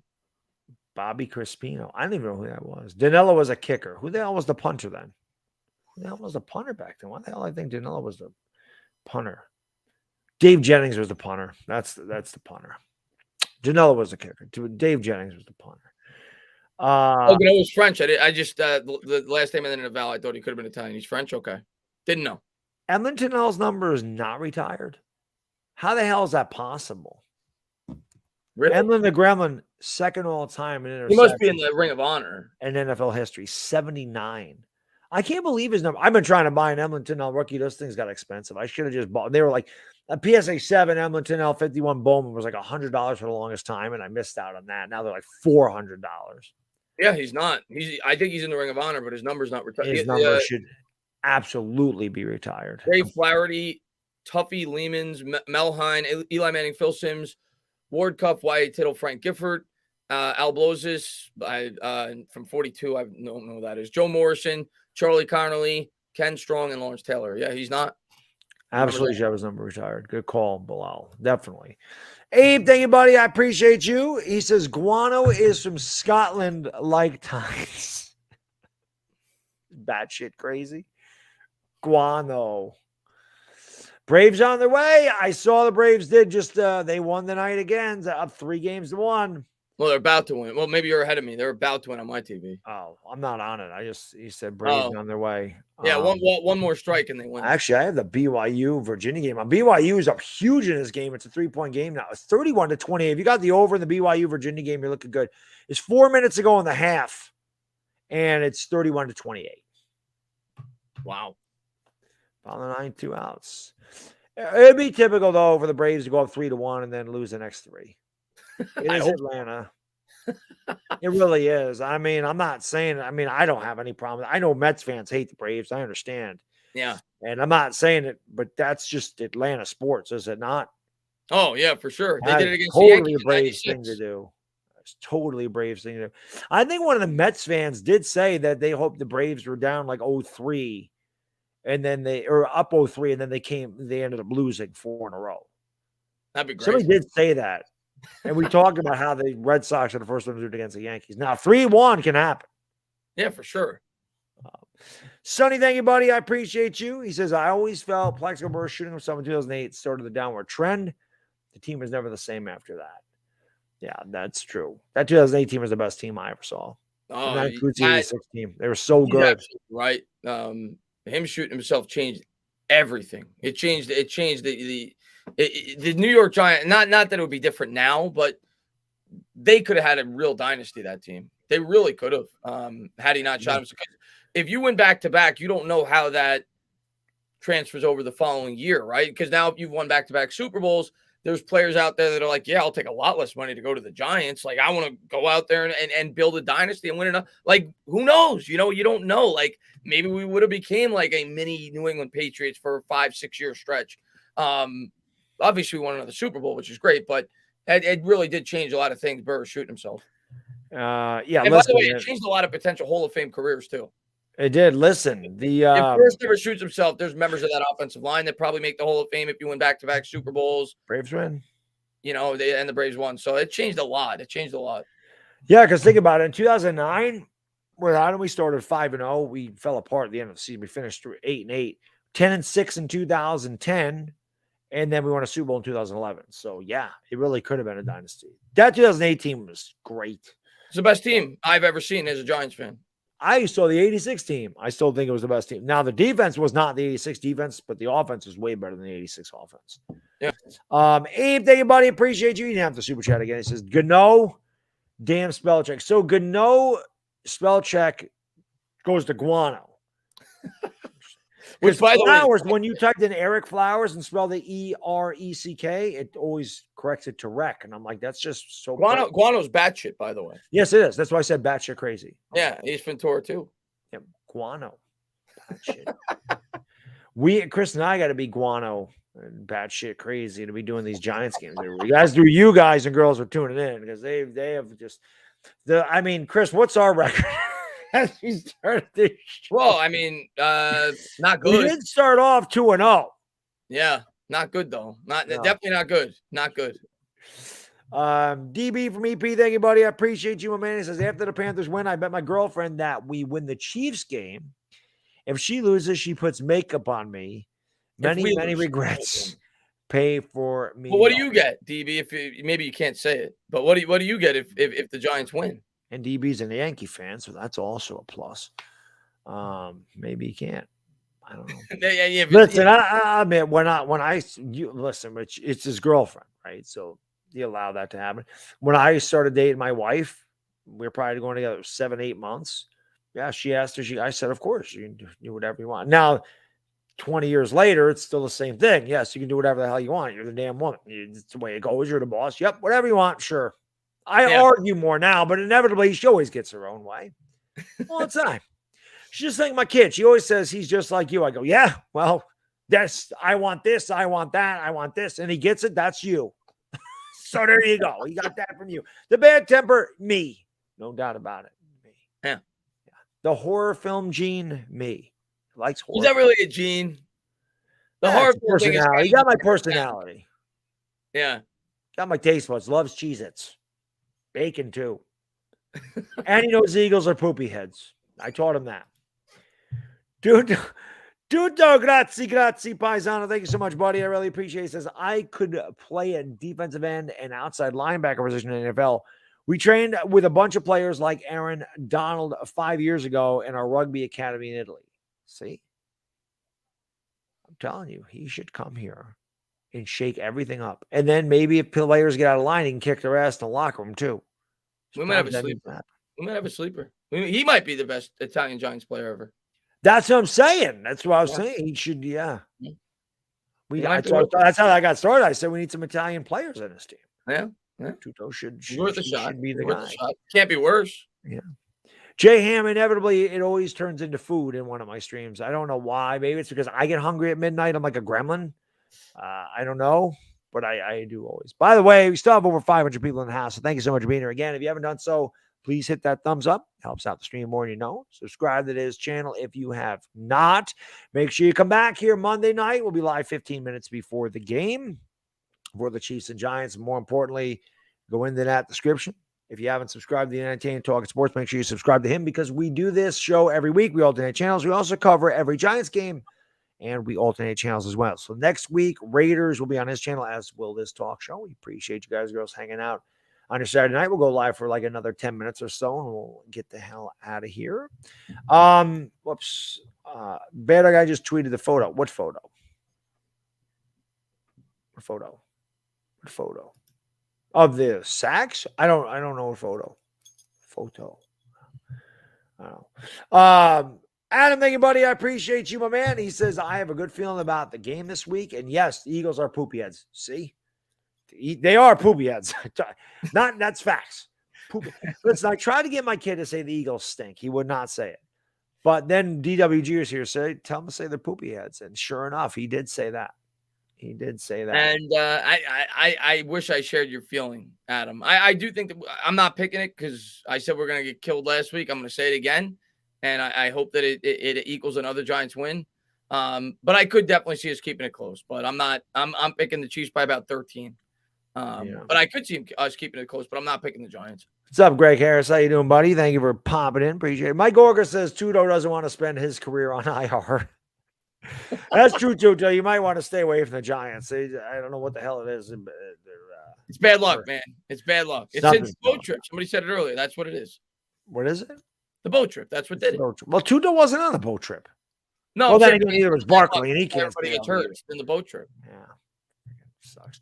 L.A. Lou, thanks so much, buddy. I really appreciate you. He says, back in the 50s, the Giants signed a halfback they discovered in a bakery named Goomba Bafunguli, but he disappeared on his way to the stadium for his first game. I thought it was actually true at first. So did I. That sounds like something Don Rickles would have said at one of the Dean Martin roasts when he was roasting Italian people. Oh man, that's a good one. Goomba Bafunguli. That is beyond Italian. It's pretty funny. That's a good one. There is one where Don Rickles is roasting Dean Martin, and he starts making up all these Italian names, and he goes, "Look at I'm making up these names, and Senator Goldwater's writing them down over there." You know. King Pookie, thank you, buddy. I appreciate you. He says Sean and Josh to sports free pick. Oh, that's right. That's right. You didn't need a super chat, King Pookie. I appreciate it though. So he met Sean and Josh at the Bulls game. I think he said. Oh, that's pretty cool. Yep. Yeah, that is pretty cool. That's pretty cool. Yes, it is. Jeffy, thank you, buddy. I appreciate you. He says, my two favorite New York Giant Italian Stallions. I feel good about the game on Monday. Let's go Giants. P.S. Eagles still stink, and they'll lose to the Lions. I wouldn't be surprised if they lose. I said that earlier. I wouldn't be surprised if they lose to the Lions. The Lions are how great. The Lions are like the best 0-7 team of all time. Can I tell you something? Now, we suck, and most likely we're going to lose on Monday. However, if the Eagles lose to the Lions, I am making a video. I don't care. I am roasting that. I don't give a damn because they can lose a lot. We can lose to the Chiefs. I don't care. The Chiefs are the Chiefs. I don't care if they're 3-4. They lose to the Lions. I'm getting them. I'm getting them. I'm curious to see what the line is. It's in line. I bet you that's at least a pick'em game. Let me see. I think the Eagles are going to be favored by like 2.5. Let's see. You're right. You're right. 3.5 actually. Okay. Eagles are a 3.5 point favorite. I would not be surprised at all if the Lions won that game. Now, listen, if you're going to bet that game, take the Lions on the money line. I like the Lions in that game. I obviously could see the Eagles winning, but I could easily see the Lions winning that game. Yeah. Well, we'll see. I mean, tomorrow's Halloween, so I'll be taking my kid trick-or-treating. I don't know when the hell the Eagles play. So, actually, I don't even know if I'll be able to do that or not. Asia, thank you, my lady. I appreciate you. She says, bad dog, you loon, and stand up, my sexy Tainah. Chris, can you go a whole season seeing the Braves as world champs? Because it's starting to look like it. On a serious note, let's go Giants. I mean, I could do it. I've seen the Phillies win. I've seen the Nationals. I've seen the Braves win in 95. Yeah, I could do it. I won't be happy. And I said it with Baddog the other day. This would be like so fitting that the Braves win a World Series with this team. Like all those great Braves teams, they only won one World Series, and this team that was left for dead. Without Ronald Acuna, mind you. By the way, I blame the Mets this year if the Braves do win this World Series, because if the Mets did their job, which they should have run away with the division before the All-Star break, and they just fell apart with all the injuries. The Braves aren't buyers at the deadline. They're probably sellers. Yeah. Because the Mets were leading the division the entire year, up until a little bit after the All-Star break, but the Mets just couldn't run away with it. And after Acuna went down, if the Braves were like 7 games out, which they should have been, the Braves would have been sellers, and they're never even in this World Series. So I blame the Mets if the Braves win the World Series this year. It's the Mets' fault. The Mets are the reason that the Braves won the World Series. One of the guys says we're 43-90 since Hurricane Sandy. God, that's bad football. That's bad football. Yeah, that's less than it's less than a third of our games are winning, man. That is not good at all. Somebody else just said the same thing. J-Dot just said the same thing. That's crazy. Miles, what's up, buddy? Always good to see my man Miles Pyers in the house. What's going on, buddy? What's up, Miles? Tutto grazie, paisano. Grazie. He says there's a huge difference between NFL and rugby players. We might get hit all day, bloody and bruised, but there's no way in hell we give up. I just want Tutto. You don't even need to play football for the Giants. I just want Tutto like in the locker room to kick the hell out of these guys. Maybe Tutto should be the coach or something. Defensive coordinator. Yeah. It got to be something. We got to get him involved. And listen, if a guy fails or something and then, he ends up with a broken leg, it is what it is. Somebody said Goomba Bafunguli used to go to there it is. Mike. That's an Italian name, ain't it? Mike Gorga? That's Italian, right? Yeah. He says Goomba Bafunguli used to come to the stadium in the trunk of a caddy. We have to start using that as a term for the Giants. Bafungula! Why not?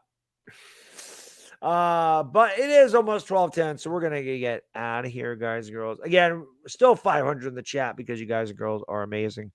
So thank you so much for hanging out with us tonight. Really do appreciate it. Obviously, basketball started, so our schedules get a little messed up. That's why we ended up doing this on a Saturday tonight. And thanks to Chris for doing the Knicks game and then coming on here after the fact. Appreciate that. And, of course, appreciate all you guys and girls for being here. Again, we have a really tough game on Monday night. There is no sugarcoating that. It doesn't matter if the Chiefs are 3-4 or not. They're still the Chiefs. They're still one of the best offense. They still have some of the best offensive players in the league. They have a great head coach. They have a great offensive coordinator.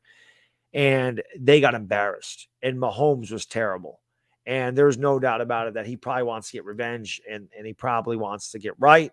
And this defense hasn't been good outside of playing against Sam Darnold. So I'm hopeful that somehow we can pull out a miracle, but I certainly don't expect to beat the Chiefs. I'd be lying to you if I said I think we can. I always think we can win, but I'd be lying to you if I said we're going to win this game. So, yeah. Daniel Jones, thank you, buddy. Appreciate you. We will win the next 3 games. I got inside info. Okay, well, maybe I should change my mind. Wait a I hope you're right, Daniel Jones. He's got the thug shades on, by the way. Russell Wilson, thank you, buddy. I appreciate you. He says, sup, bad dog. What do you think about me joining the hard-nosed Giants? Really, my friend, I will welcome you with open arms, Russell. You're one of my favorite players of all time. You can come here anytime. And you're a Yankee, right? You play for the Yankees. There's a quarterback that has a horrible situation, but still finds ways to win. Not that he won Super Bowls, but to even make the playoffs with the team he's been provided with the last couple of years is pretty impressive. Yeah, he's Russell's awesome. But again, Chris, I thank you for coming on. And listen, anybody that is going out tomorrow night, just be safe. Happy Halloween to everybody. Like I said, if the Eagles suck, maybe I'll do a video. But again, I got to take my kid. Going to take a little bad dog trick or treating. So we'll see how that goes. David Gonzalez, thank you so much for the final. Boom, appreciate it. So be safe out there, guys, girls, and Chris. What you gotta say. Yeah, no, I mean, I agree with what you said about the game. I'm not going to go in. I am not going to be going crazy if the Giants lose by 24. I could honestly see that, and I don't want to feel this way. I'm going to be rooting my ass off for the Giants. Of course. I just view this as such a setup for the Giants to get embarrassed on Monday night. And I don't want to feel that way, but it's a get-right game for Kansas City. They need this game. And I still think they're a playoff team. I don't care how bad they've looked. I am not off the bandwagon that the Chiefs are still not going to find a way to make the playoffs. And I hope I'm wrong. I hope the Giants go out there and they win. But based off the state of events, the fact that the Chiefs are 3-4, the fact they're at home, and the fact that they need this game so bad, I think we're getting the best Chiefs we could that they could possibly give us. And I'm worried to death going into this game. But I pray I'm wrong. I hope the Giants get to 3-5. And if they do, well, then I'll start to have a glimmer of hope going forward. This is not the same Chiefs team. I'll say that. And but they're still better than us, and that offense still scares the hell out of me. And we'll see. We'll see how good the defense truly is based off of last week's performance going up against Andy Reid. Once again, thank you to everybody for all the support that you guys always show. And yeah, I appreciate all you guys for tuning in. I'll be live tomorrow talking more Giants during the Cowboys game. Won't be doing the play-by-play. It'll be more like a hangout while the Cowboys are in the background. So if you want to come by for that, more than welcome to. But I appreciate all you guys for tuning in, all the support you guys show, both of us. Baddog, of course. Thanks for having me on. And yeah, looking forward to Monday, man. Absolutely. All right, guys, we're gonna get out of here. Thank you so much again for the entertaining Talkin' Sports. It is the Bad Diggity Dizzle, and we